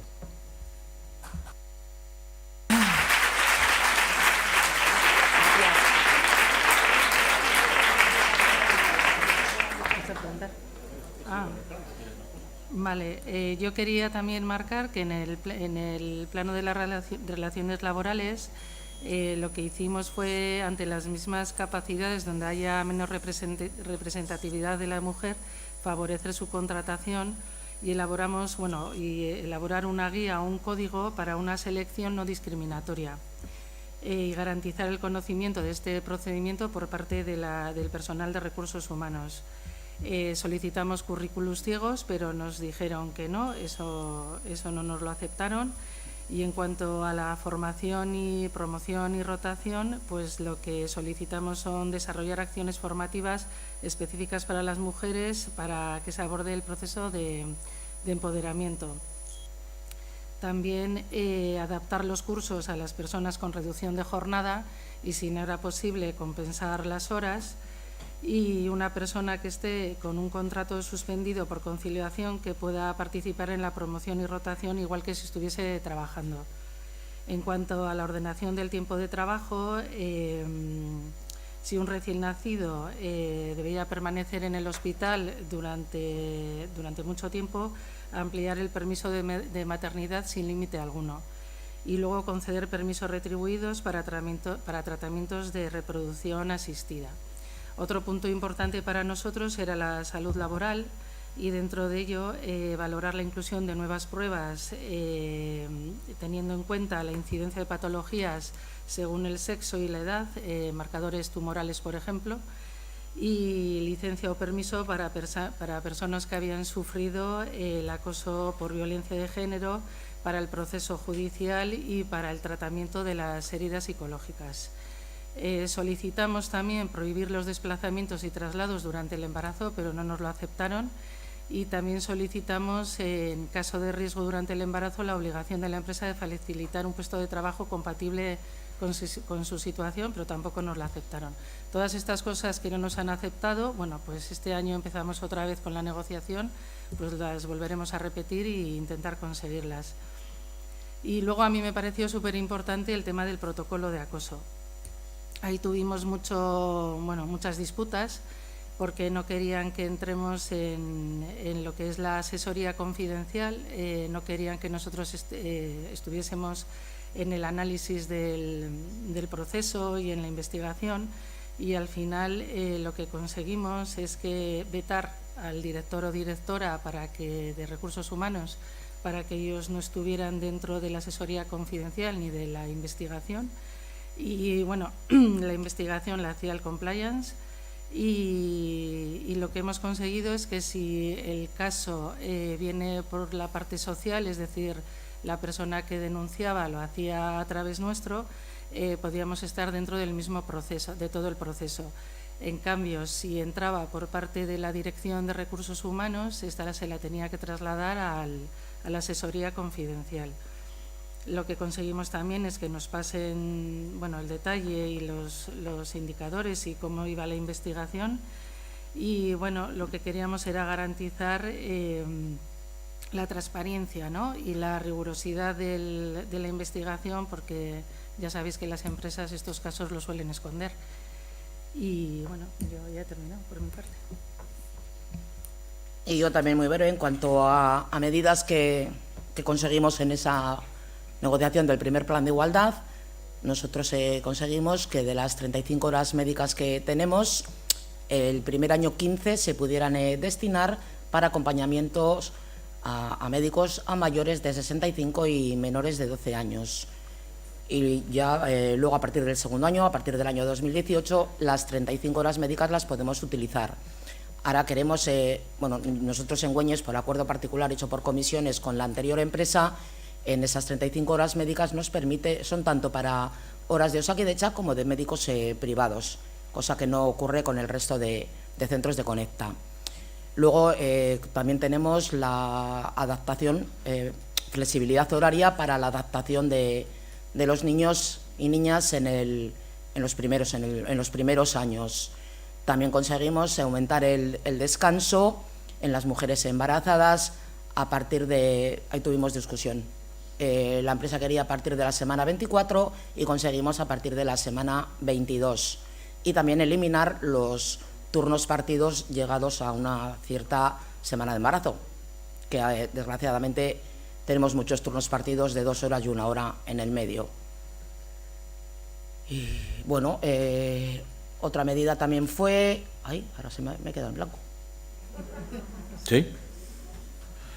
Iba también por el tema de las mujeres. Yo no te puedo ayudar. No, efectivamente, conseguimos también que los hombres tuvieran unas ciertas horas para acudir a sesiones de preparación al parto, que tampoco es que las hayan disfrutado mucho. Y también que se hiciera una revisión del puesto de trabajo en base si era un embarazo de riesgo o no, que eso nos costó, porque en principio nuestros puestos de trabajo no conllevan ningún riesgo, pero bueno, lo tuvimos que exigir y lo tenemos. Y ahora pues a mejorar, a intentar mejorar esas condiciones para esta negociación del segundo plan y a seguir en la pelea, que no es nada fácil. Bueno, yo me voy a tomar una pequeña licencia, os voy a hacer un atraco aquí en público de una pregunta que no os había dicho que os iba a hacer. ¿Vale? Sí, bueno. Sobre todo porque me ha venido muy bien algo que creo que ha sido Guiomar que la ha preguntado, ¿no? Una vez que estábamos inmersos en la negociación y una vez acabada la negociación, tanto durante como después, ¿cómo ha sido aceptada la propia negociación y lo que ha resultado del plan de igualdad entre la plantilla? Evidentemente tu sector es un sector eminentemente más feminizado que el que pueda ser el de tu empresa, que el de Maribi. Si realmente ha habido una buena aceptación, sí, depende de los colectivos, no es lo mismo entre el colectivo de hombres que el de mujeres. Que nos contéis un poquito cómo ha sido eso y cómo ha sido el después. Cuando hablaba Guiomar de cómo podemos vender esto, que muchas veces hacemos muchas cosas bien, pero realmente no lo trasladamos, si eso ha tenido una buena aceptación y ha tenido un efecto de recepción, es decir, eso nos ha vuelto luego y lo hemos rentabilizado o bien afiliativamente, evidentemente que representativamente sí, porque en Euskaltel creo que las elecciones han sido hace poco y nos han vuelto, a pesar de la empresa, a votar como sindicato mayoritario, y tú has comentado, Elena, que en vuestro caso, en vuestro centro sois el sindicato también, somos el sindicato mayoritario. Bueno, nosotros somos 9 miembros en el comité, somos 3 secciones a partes iguales, el ALAB y nosotros. El ALAB en ningún momento han participado ni del plan de igualdad ni del plan de formación, en el que también estoy incluida, no quieren saber nada. Cuando hicimos el primer plan de igualdad, también elaboramos un grupo de trabajo con un miembro por cada sección sindical de los que formábamos parte y elaboramos el protocolo, bueno, primero la guía del lenguaje no sexista, el protocolo de violencia de género y el protocolo de acoso sexual y por razón de sexo. Todo eso la empresa lo ha publicitado, colgándose unas medallas, está colgado el plan de igualdad y todos los diferentes procedimientos, los protocolos aceptados. Y decir la aceptación, bueno, normalmente los trabajadores, trabajadoras, les comentas que estás negociando un plan de igualdad o que estás en la negociación también del plan de formación. Y bueno, no es que no diga que no sean receptivos, pero tampoco le dan una importancia que yo creo que deberían darle. Siempre la principal importancia es el salario y para conciliar la vida laboral con la vida familiar no es obligatorio tener hijos, entonces también siempre dicen pues esos horarios tan malos que tenemos. Si te preguntan por las medidas, que las tienen como digo, están al acceso de todas las trabajadoras y trabajadores. Y bueno, sí, les parece muy bien, sobre todo lo de las horas médicas, el poder aplicarlo a médicos privados y el poder aplicarlo al acompañamiento de mayores y menores fue una de las medidas mejor acogidas. Y ahora, pues yo sigo comunicando que estamos en la negociación del segundo plan de igualdad, que hagan sus aportaciones, que lo pueden hacer a tablón de un tablón virtual que nos han habilitado por el tema de la pandemia, pero realmente no hay muchas aportaciones, desgraciadamente. A ver si mejoramos. Bueno, yo estoy de acuerdo en lo que ha dicho Elena. La empresa, en nuestro caso, también lo publicitó, está colgado en la intranet. Luego hizo cursos de formación en los que también participamos nosotros. Pero yo sí es verdad que creo que los trabajadores no le dan mucha importancia. Yo creo que hasta que no están con algún caso o lo tienen muy cerca, no le dan importancia. Te preguntan pues cuando ellos tienen una situación muy especial y entonces les puedes informar, pero si no, no. Yo creo que es una pena porque no le dan la importancia, ¿eh? Eso, que no lo valoran. No lo valoran, sí. Y os voy a hacer la penúltima pregunta. ¿Cómo que penúltima? Siempre queda alguna posibilidad de hacer alguna más, ¿vale? La penúltima pregunta. ¿A mí me tenéis que poner tiempo? No, vamos a acabar bien. ¿Qué fue lo que menos os ha gustado de los procesos de negociación en los que habéis participado referentes a los planes de igualdad? Pues a ver, yo tengo que decir que lo que menos me ha gustado han sido las discusiones con la empresa, está claro, porque al final ha sido difícil. Se enrocaban en la mayoría de las ocasiones. Lo que pasa que, bueno, al final, si tú vas con razonamientos, si vas con alternativas, pues al final, bueno, pues en muchos de los casos les haces ceder. Pero hemos tenido muchas subidas de tono por parte de la empresa y en esos momentos, sobre todo, te tienes que mantener firme y con paciencia. Yo no tengo mucha, pero tengo que decir que mi compañero Javi sí que la tiene y bueno, con argumentos y razones, la verdad es que al final vas encauzando la negociación. Luego, otro de los problemas que tuvimos es con nuestros compañeros de viaje, que era ELA, y no se mantuvieron muy firmes en las decisiones que tomábamos y esto hacía que perdiésemos fortaleza. Por suerte, y tal y como comentaba antes, como Javi y yo hacíamos un buen tándem y defendíamos pues muy firmemente todo lo que pensábamos y lo que estábamos solicitando, pues sí es verdad que les dejabas un poquito apartados, no sabes si...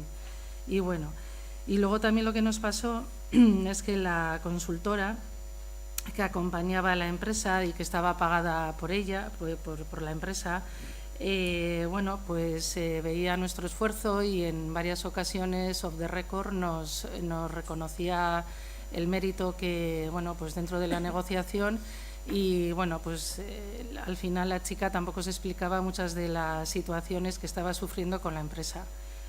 Y no tengo mucha cosita más que no me gustase. Bueno, yo las negociaciones con la empresa sí tengo que reconocer que tienen buena disposición. Es verdad que muchas veces tenemos que insistir en pedir datos que les cuesta darnos, que van con retraso. No tengo a los amigos de Lanilab, afortunadamente, pero tengo a los amigos de CGT, que dan mucha caña y ponen muchas pegas a veces a cosas muy ridículas, como por ejemplo somos 26 miembros en la comisión negociadora, 13 parte empresarial, 13 parte social. A veces no están los 13 de la parte empresarial y ahí ya empezamos con que no puede ser, con que tienen que estar. Bueno, la última reunión, al de media hora de conectarnos, se suspendió porque solamente había 6 miembros de la parte empresarial y CGT se enrocó cuando realmente estaban los que participan de forma activa, porque los demás son puros números por cumplir el expediente. Entonces, por lo demás, ahora sí tenemos el problema con el registro salarial, que nos está costando meses. El otro día nos llegó un correo de relaciones laborales que ya están, es un problema informático de Meta 4, de Meta 5, de Meta 10, no sé, y parece que nos van a empezar a dar esos datos. Los tendremos que evaluar, pero bueno, ahí vamos negociando. En principio en mayo tendríamos que terminar, cosa que lo veo dudosa, pero bueno, ahí estamos. Bueno, pues ahí va la última.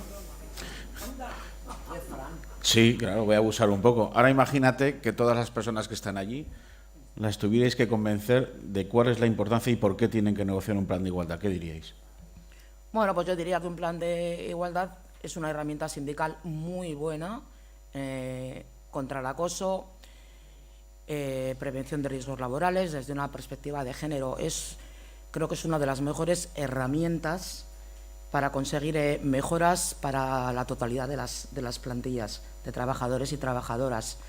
Es algo que tienen que utilizar en todas las empresas de cara a futuras elecciones sindicales, y creo que un plan de igualdad es muy necesario para igualar esas diferencias salariales, diferencias laborales, para conseguir que realmente la igualdad entre hombres y mujeres sea realmente efectiva, no solo de palabra. Yo creo que con eso ya está. Pues pienso lo mismo que Elena, así que al final sí que es una herramienta que no es que yo creo que no se visualiza muy bien dentro de la empresa, por parte de los trabajadores, pero sí que nosotros tenemos que luchar por ella para que bueno, pues para que todos seamos iguales, que al final las diferencias salariales son abrumadoras y luego es verdad que nosotros las mujeres tenemos unas condiciones por las que tenemos que luchar para que haya una conciliación, mejoras laborales. Es que al final no es otra cosa, así que bueno, son herramientas que tenemos que estar muy bien. Bueno, pues ya está. Sí. No ha sido tan difícil, ¿no?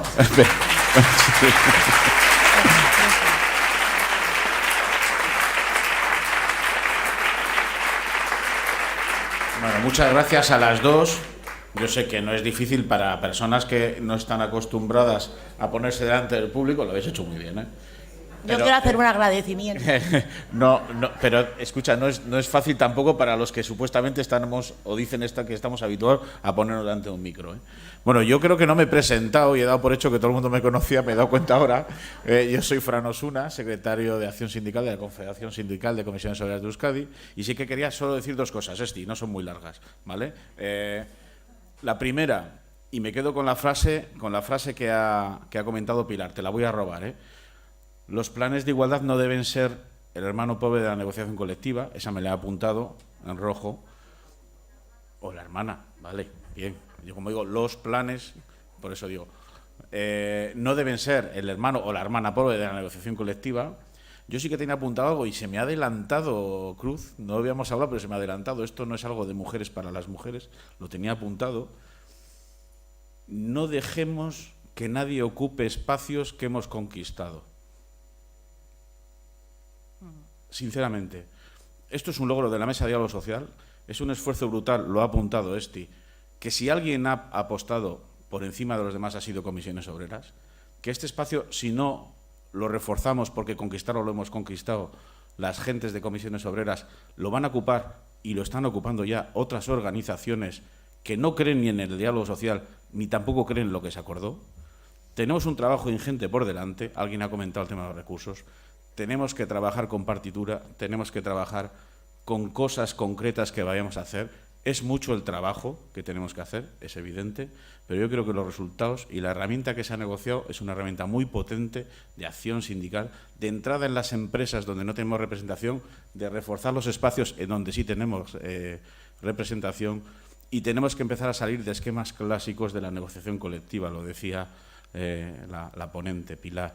Siempre hemos hablado, lo dijimos en la jornada de acción sindical, jornada y salario. Eso va a ser troncal, no lo vamos a obviar, pero tenemos que abrir el espacio de la negociación colectiva a más cosas que van a tener importancia, no solo los planes de igualdad, que ya es negociación colectiva, sino muchas más cosas. Yo le decía a ella que teníamos que hablar de la jornada, evidentemente, cuando decía aquí, no solo jornada, no más jornada, cuidado con esto.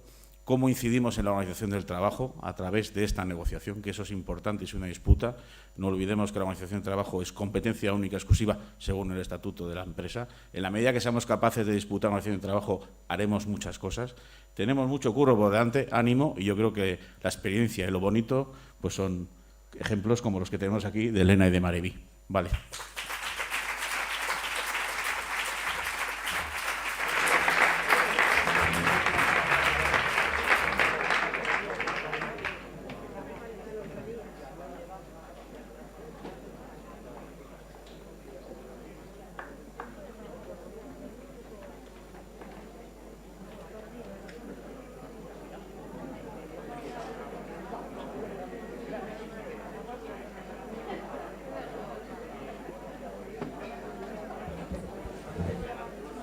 Bueno, ya estamos llegando al final y lo último,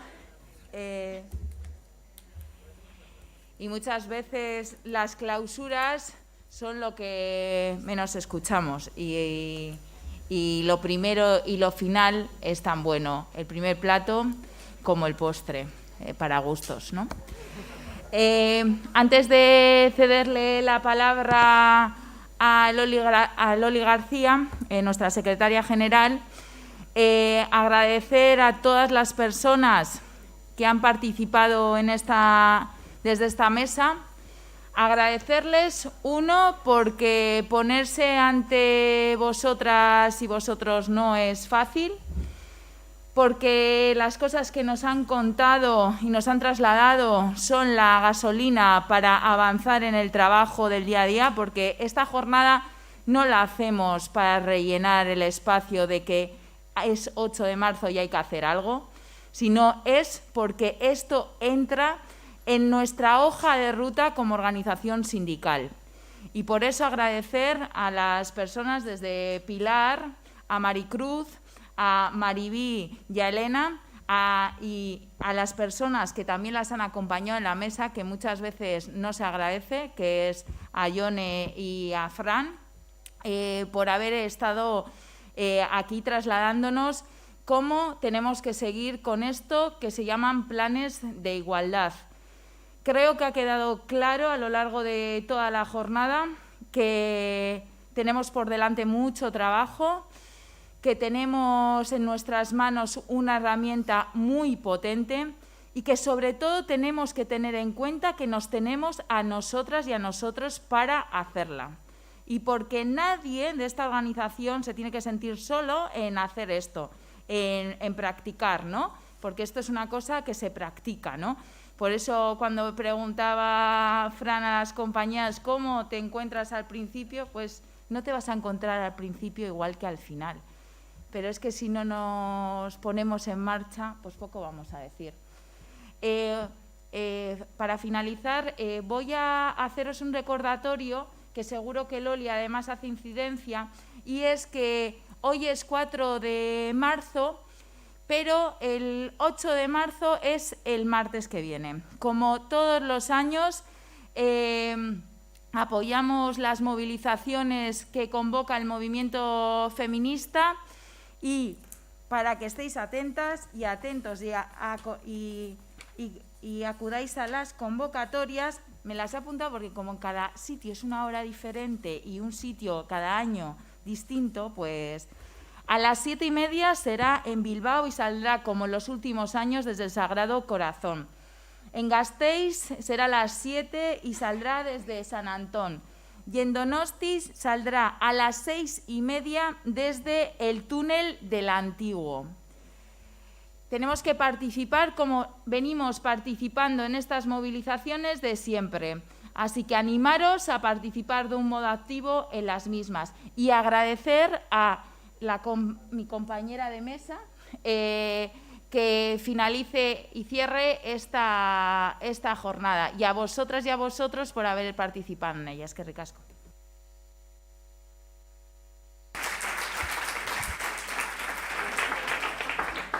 Bueno, muchas gracias a Estíbaliz, que yo iba a agradecer también a las personas que han participado a lo largo de esta jornada, y creo que principalmente hay que agradecerle a ella, que es la que está detrás de todo el desarrollo y la organización, también a Josune y a Laine, que han participado en toda la elaboración, a los compañeros de Glaso que nos están ayudando con el streaming, que aprovechamos a saludar a todas aquellas personas que nos estáis viendo en la lejanía, que lo decía Estíbaliz. Esperemos que ya en breve espacio de tiempo podamos volver a la normalidad que nos ha atravesado, a recuperar esa normalidad que nos la han arrebatado a lo largo de estos 2 últimos años. Pero permitirme que le haga un agradecimiento a todas las ponentes, a todas ellas, a las compañeras que han estado geniales, a Pilar, pero permitirme que le haga un agradecimiento específico a Maricruz, porque creo que hoy también tenemos que hacer un reconocimiento a las personas, y en este caso en concreto a ella, que nos ha traído de regalo una reforma laboral que ha estado, en la que hemos ganado, lo hemos dicho en las asambleas, porque en esta ocasión hemos ganado derechos, hemos recuperado derechos. Maricruz ha estado al frente del equipo negociador de comisiones obreras, se ha dejado la piel. Los que hemos hablado con ella a lo largo de todos estos meses sabemos lo duro, lo intenso y lo enorme que ha sido el trabajo que han desarrollado, y creo que también es un trabajo de la organización, pero también tenemos que reconocer a las personas que han estado al frente de ello, y creo que Maricruz se tiene que llevar hoy un aplauso de todos y de todas nosotras.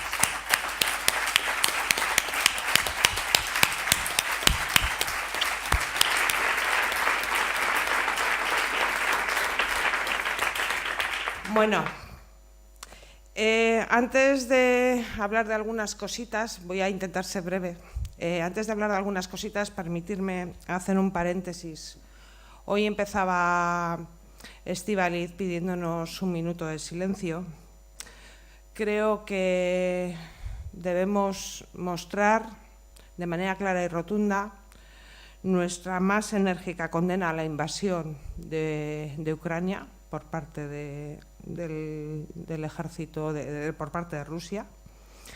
Este cobarde e ilegítimo acto bélico debe parar de inmediato, y las medidas de presión, de disuasión, deben ir encaminadas, sin lugar a dudas, a buscar escenarios de negociación y diplomacia que nos deben llevar a obtener garantías de seguridad compartida por el conjunto de los espacios geopolíticos. Hoy más que nunca debemos reivindicar 3 palabras: paz, democracia y solidaridad.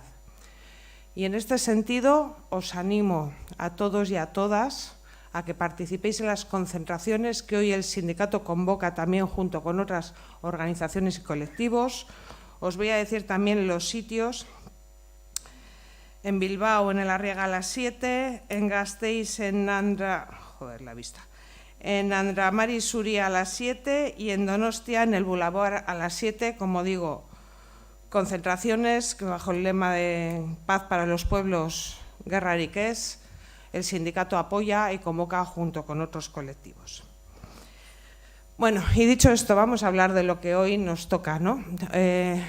Estamos en el entorno del 8 de marzo. Sabéis que para esta organización la lucha por la igualdad, las reivindicaciones feministas están en nuestra agenda diaria, pero quiero también empezar esta clausura con una mención a algo que debemos seguir luchando y combatiendo. No está todo en nuestras manos, pero que debemos seguir luchando y combatiendo, que es erradicar de una vez por todas la violencia machista, la violencia hacia las mujeres, que seguimos sufriendo y viviendo de manera clara y rotunda. Y esto es insostenible en una sociedad democrática, en una sociedad justa y mucho menos en una sociedad igualitaria. Seguimos teniendo ejemplos todos los días, muy cerca. En el propio pueblo donde vivo yo ha habido una agresión sexual la semana pasada en Manada a una mujer. Debe acabar de una vez por todas y se tienen que poner todos los medios. Y tenemos que trabajar para no ser cómplices de la violencia hacia las mujeres que está destruyendo una parte, como digo, no hay sociedad democrática, no hay sociedad igualitaria si no conseguimos erradicar de una vez por todas la violencia machista hacia las mujeres. Y creo que también hoy debemos poner en valor algunas cosas. Y aprovecho además este momento para saludar a Garbiñe Espejo, que nos acompaña, agradecerle que esté con nosotras hoy aquí. También ya sabe que es su casa, igual que la de Maricruz, que es la secretaria general de la Federación de Industria. Desde el anterior 8 de marzo, desde la anterior jornada que hicimos en torno al 8 de marzo, hemos pasado por un proceso congresual. Y creo que es bueno que pongamos algunas cositas en valor de las cosas que también hacemos bien, que a veces nos fustigamos mucho y no somos muy tendentes a poner en valor las cosas que hacemos bien, ¿no? Yo creo que ya llevo unos cuantos años en esta organización y vamos peleando muchas cosas. Me acuerdo de aquella primera asamblea de hombres y mujeres que hicimos allá por el año 91, ¿fue, Maricruz? 91, 92, no. Bueno, pues desde aquella, me acuerdo que las medidas que planteábamos, una de las conclusiones que sacamos en aquella conferencia de comisiones obreras, sindicato de mujeres y hombres, establecíamos dos grupos de medidas, ¿no? Una que iba hacia lo externo, qué reivindicaciones teníamos en la negociación colectiva, en el diálogo social, en todas estas cuestiones que son muy habituales, pero luego teníamos otro grupo de medidas que para nosotras eran muy importantes, que eran hacia el interno de nuestra organización, ¿no?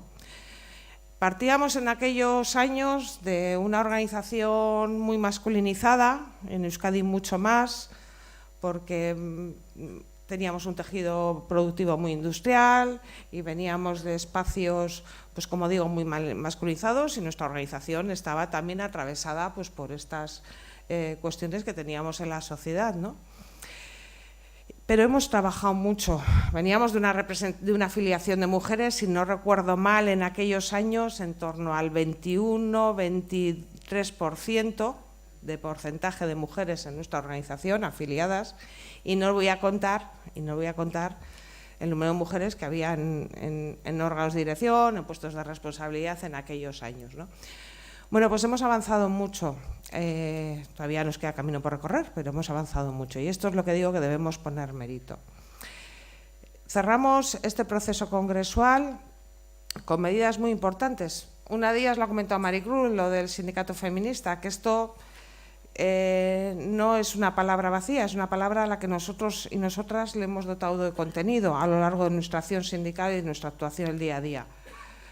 Pero hemos ido aplicando medidas dentro que a día de hoy estamos en el 42, no me equivoco, Estíbaliz, de mujeres, el 42% de mujeres afiliadas a comisiones obreras de Euskadi.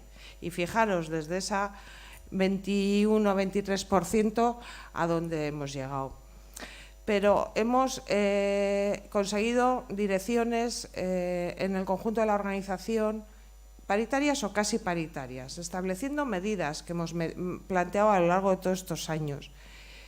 Y hemos pasado en este proceso congresual, que estábamos solo 3 mujeres en el conjunto de la organización, en el Estado, solo 3 mujeres secretarias generales, pues hemos pasado a que hay 9 mujeres secretarias generales, algunas de organizaciones muy importantes. Y creo que esto es un camino que no tiene marcha atrás, pero es un camino que iniciamos en aquellos años, incluso antes, gracias también al esfuerzo de todas las mujeres de comisiones obreras que han peleado por ocupar sus espacios y que hemos conseguido, junto con los compañeros, conseguir llegar a hacer una organización de la que hoy estamos orgullosas, ¿no? Creo que tenemos mucho trabajo por hacer. Yo no me voy a extender mucho más porque creo que todas las personas que me han precedido hoy en la intervención han desarrollado mucho desde el contexto de en qué ámbitos tenemos que trabajar, cuál es el trabajo que hacemos las mujeres y sobre todo luego con la herramienta que hemos planteado de planes de igualdad. Yo con esta cuestión quiero decir dos cositas. Nosotros demostraremos que somos una organización feminista si somos capaces de poner al servicio del conjunto de los trabajadores los instrumentos para conseguir la igualdad en los centros de trabajo. Y esa herramienta que tenemos son los planes de igualdad, fundamentalmente. Y nosotros y nosotras podemos hacer mucho, mucho para que en este país la igualdad avance de manera importante, en un ámbito que conocemos mucho y que sabemos dónde están los problemas, dónde vienen las discriminaciones, dónde están las brechas, no solo salariales, sino las brechas de género en el mercado de trabajo.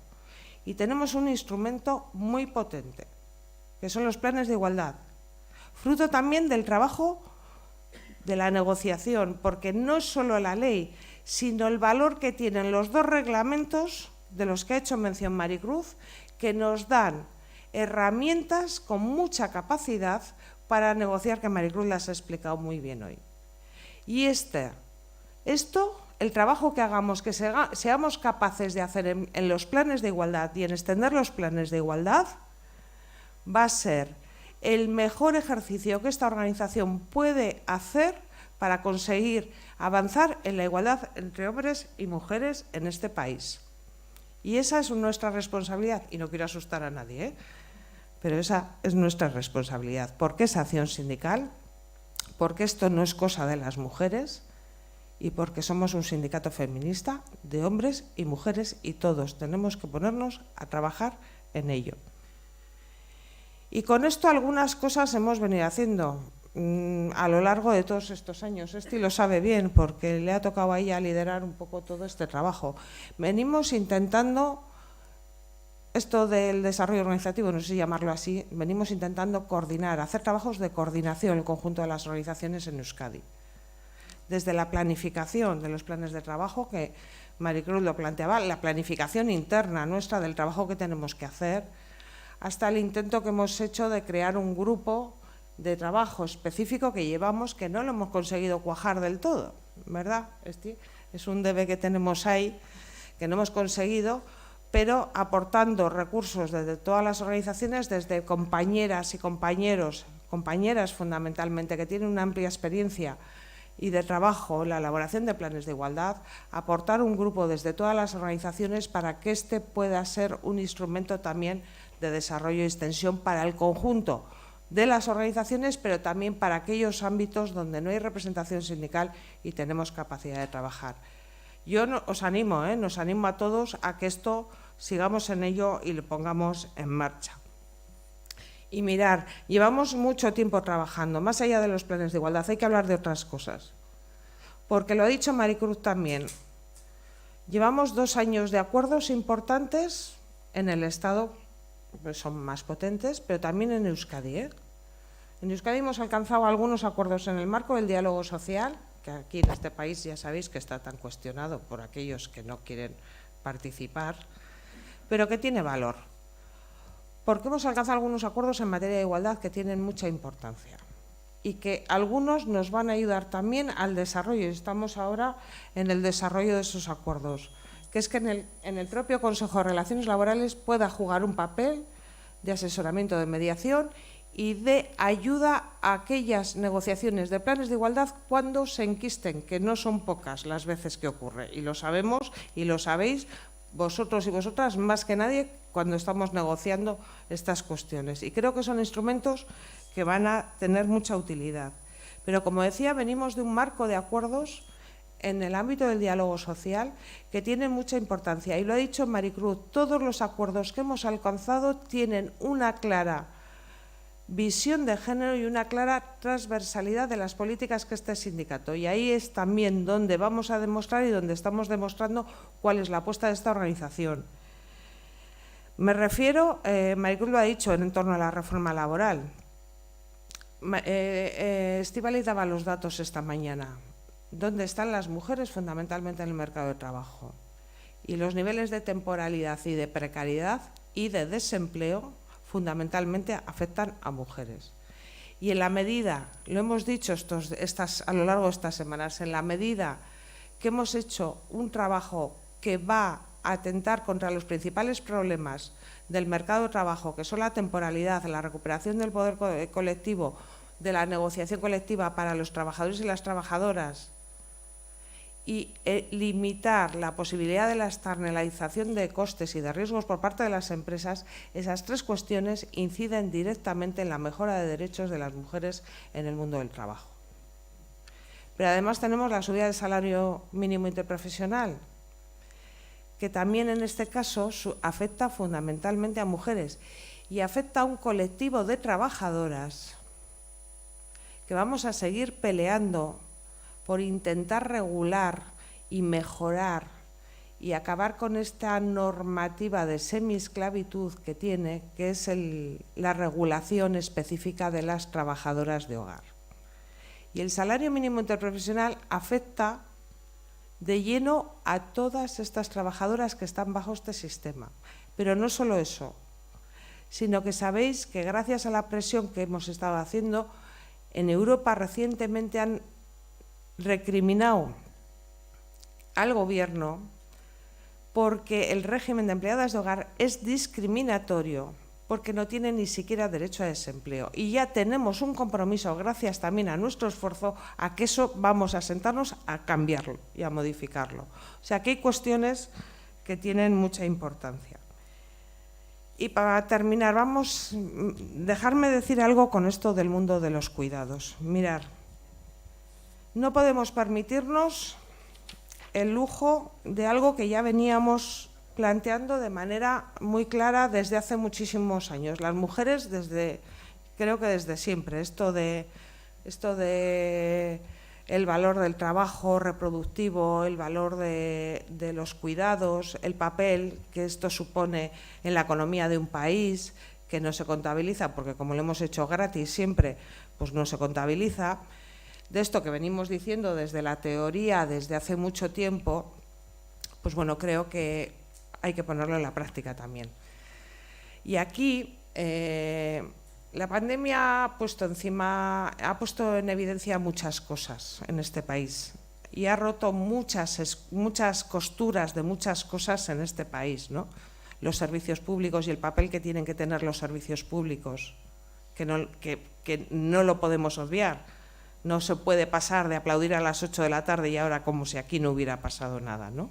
El papel de los servicios públicos y para ello las condiciones de trabajo de los empleados y las empleadas fundamentalmente porque también son mayoritariamente mujeres. Pero el valor del trabajo en general y quien ha sostenido al conjunto de la ciudadanía a lo largo de estos 2 años, lo hemos dicho muchas veces, han sido los trabajadores y las trabajadoras. Y una parte fundamentalmente de los trabajadores y las trabajadoras han sido las trabajadoras de los cuidados, de la atención al conjunto de la ciudadanía. No solo, ha habido muchos más, pero una parte importante. Y nosotros y nosotras vamos a seguir reivindicando que se debe mejorar la presencia de mujeres en aquellos sectores muy poco feminizados, que además coinciden con sectores que tienen mejores condiciones laborales, que están mejor retribuidos y que tienen mejores convenios colectivos, por decirlo de alguna manera. Y vamos a seguir reivindicando el papel de las mujeres y la incorporación de las mujeres a esos sectores. Pero eso no es óbice para que reivindiquemos la revalorización clara en salarios, en condiciones, en jornadas y en reconocimiento de las profesiones feminizadas, que son las que están ocupadas fundamentalmente por mujeres y que muchas de ellas se dedican a eso de los cuidados. Y eso es lo que tenemos trabajo por hacer. Y tenemos que pasar desde esa teoría del trabajo reproductivo, que todas y todos vamos a seguir planteándola, a los hechos, a establecer que en esas profesiones feminizadas debe haber un reconocimiento claro al trabajo que está ocupado fundamentalmente por mujeres. Y eso, una parte muy importante, tiene que ver con la negociación colectiva, con la acción sindical, no solo, pero con la negociación colectiva y la acción sindical. Y reclamar a los poderes públicos que se tienen que hacer políticas de atención a la dependencia, que tienen que estar sostenidas sobre criterios de profesionalización, sobre criterios de trabajo reconocido, remunerado y revaluado, y no sobre criterios de que volvamos las mujeres a abandonar nuestros puestos de trabajo para pasar a ocupar y atender a las personas dependientes con no sé qué ayudas económicas. Y esto tenemos que decirlo también de manera clara y rotunda, porque algunas políticas, en este país muy cerquita, de alguna diputación muy cercana que conocemos, van en esa línea, reduciendo los servicios de ayuda a la dependencia, reduciendo los servicios de la ayuda a domicilio y potenciando la financiación a los familiares, que fundamentalmente son mujeres, a que cuiden de las personas dependientes abandonando sus puestos de trabajo. Y a esto nos tenemos que poner de manera rotunda. Bueno, pues dicho esto, tenemos mucho trabajo, ya veis, como siempre, muchas cosas para hacer, pero tenemos instrumentos, tenemos propuestas y sobre todo tenemos muchas ganas de cambiar las cosas, que eso es lo más importante.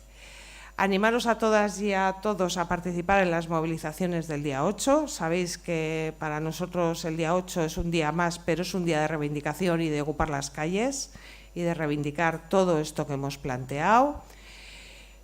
Para nosotros los días de reivindicación y de lucha son todos los días, pero el 8 tenemos que ocupar las calles y tenemos que tener una presencia muy importante.